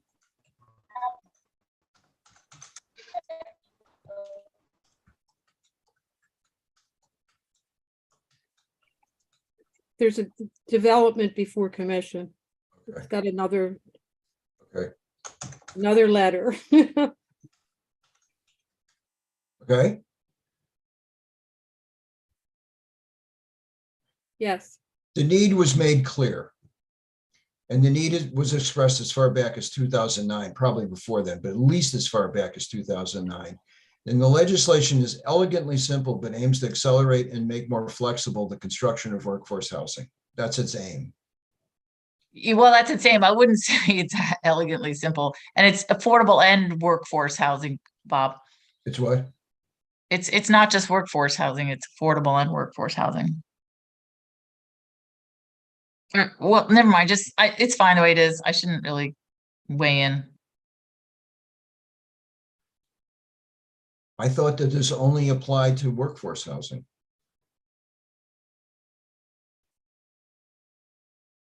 I didn't have any idea that it applies Just as to. a clarification, the legislation doesn't distinguish. I mean, it's all housing for workforce people. I mean, we define workforce housing in the legislation. And workforce, the definition of workforce is different than the definition for affordable, correct? There's no definition for affordable in the legislation. It's just a definition for workforce. I mean, Eric, I can't thought to barely hear. clarify that earlier tonight. Huh? Okay. I can't hear you. I'm sorry. I'm sorry, my connection's so bad. This legislation only applies to workforce housing, which is defined as something different than affordable housing, correct? Correct. Correct? I believe so. I think that's what he was conferring. He's just having bad Yeah, connection. that's what I think so too. Okay. Here are our questions and recommendations on actually 5 specific items. This is not the best written I've ever done. Should quote common open space be required for all applications tendered under this legislation? Because that's the way it reads. It sounds like common open space has got to be there. But does it require, even including smaller applications? Common open space might not be possible for a duplex or even a small courtyard building of 4 to 6 apartments. Should anything larger be required to provide common area? How much larger? You know, I think there needs to be clarification here. Clearly, one size does not fit all. Nevertheless, there are cases in which some amount of common open space is called for, and if so, some guidance to the Director of Planning and Zoning for his administrative rule should be given. Will compliance with adequate public facilities requirements be sufficient to supply new communities with adequate open space? There's a potential standard to make things, you know, to comply with APF. 1, open space. It's not really clarified when, if ever, it's required. Site design review must be under the code section, must be clarified. And I'm just clarifying it here. Any new construction larger than 2 units must provide a site design plan. This is mostly for the public. While subdivision of 5 or fewer new lots can be the subdivision of 5 or fewer new lots can be administratively approved, the site design plan for the ensuing construction must be submitted, and all new construction greater than 2 units must go before the Planning Commission for approval. So it's a little wordy in 2 sentences, but the gist of it is, while you can subdivide the lots, once you decide to build, then your site design plan becomes public. All right. It also appears that all new construction greater than 2 units must comply with the general standards in blah, blah, blah, and any other standards applicable in the zoning district. And I think that was clarified to at least to some extent tonight. If there's special standards, like in a conservation zone, they apply. Otherwise, the bulk standards that apply to R1, 2, 3, and 4 apply. The public must understand that while more densities may be permitted by way of smaller living spaces, all the other aspects of the building code, such as setbacks and heights, will apply. I think I'm about 80% right on this. The parking requirements or lack thereof also require clarification. Well, 2 questions arose. I think that parking requirement, I think I should put in here 2. That might be better as a closing statement, Bob, just saying that, you know, asking all those questions and saying, you know, the commission was split, or 2 commissioners, you know, objected to the inclusion of any mandatory, you know, parking requirement. Put it at the end of the paragraph. Right, because it's all a bunch of it's a questions. So and on top of that, you know, we within our own commission, there was, you know, opposition. Very good idea. Thank you. Anyway, I read this. And then while you read it, I'll add this.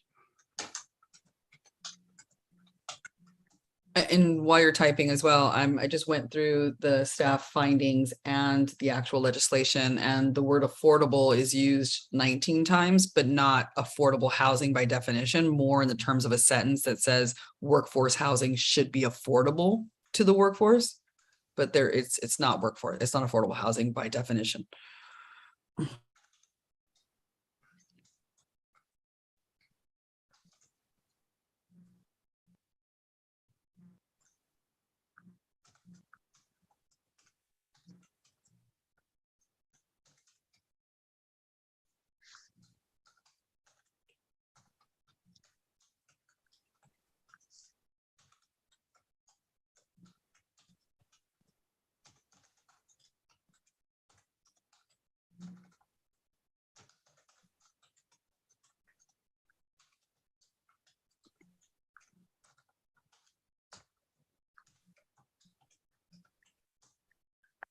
How's that?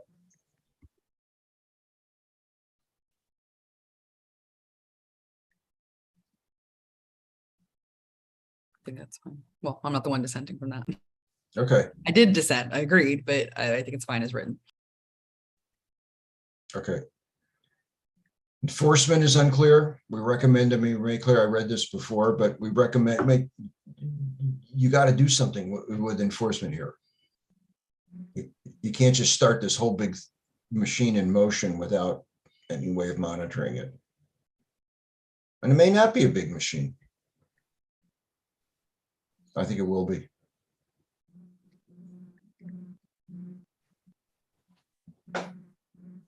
Any questions on number 4?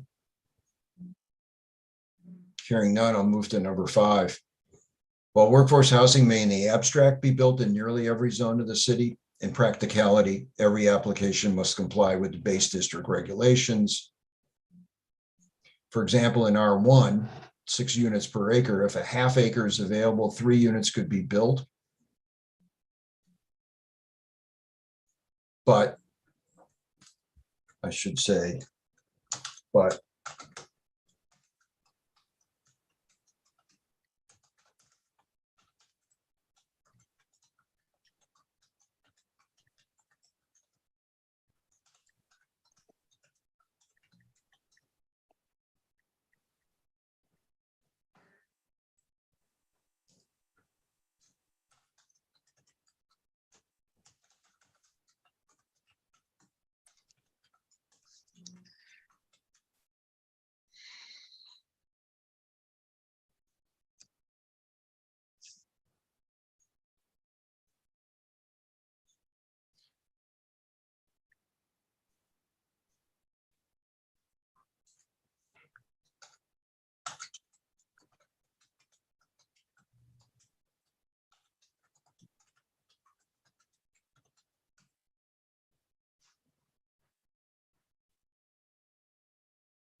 okay. Has everybody had a chance to read this? Yes, sir. Okay. Tom? Yes. Okay. Diane, you with us? Ooh. You know, not really. I think I'm gonna drop off. I've got a super early morning meeting. Wait a minute, we're almost done here. Have you had the chance to read these findings or not? Yeah, I just don't like the way they're just a bunch of questions. I was hoping we could just make specific recommendations. And since I'm not really on board with that, just asking a bunch of questions, I don't think my input's that. All right, we'll count your Necessary. vote as an abstention. No, I would vote against. I'm not signing off on these findings the way they are. All right. Sorry. Then you're with us still. Okay. Okay. Yeah, I'm here. Yep. Iams.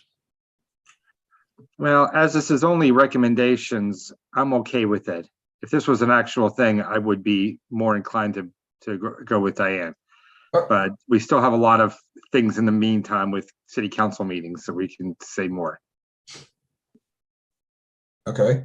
How do I take that? As a vote to send along these recommendations? Or Yeah, not? I mean, if I thought you were going to ask for a vote, but I'm tending. I will. I am now. I move that these recommendations be sent to the city council in the form they're in. I'll second. Any more discussion? Okay, then we'll take a vote. All those in favor of the motion to send these findings along as they're drafted, say aye. Aye. Aye. Aye. Aye. Nays? Nay. Okay. So there was a 4-to-1 vote. Wait a minute. 1, to 3-4 to 1 vote that these recommendations be sent. Okay. Ladies and gentlemen, thank you very much. It is on now almost the bewitching hour of 10:30 when we will all turn into pumpkins, and I will entertain at this point. I'll make a motion to adjourn. Second. What? Is there any need for discussion? No. Hearing no need for discussion, I will. I have something I wanted now. All in favor of all in favor of adjournment, say aye. Aye. Okay.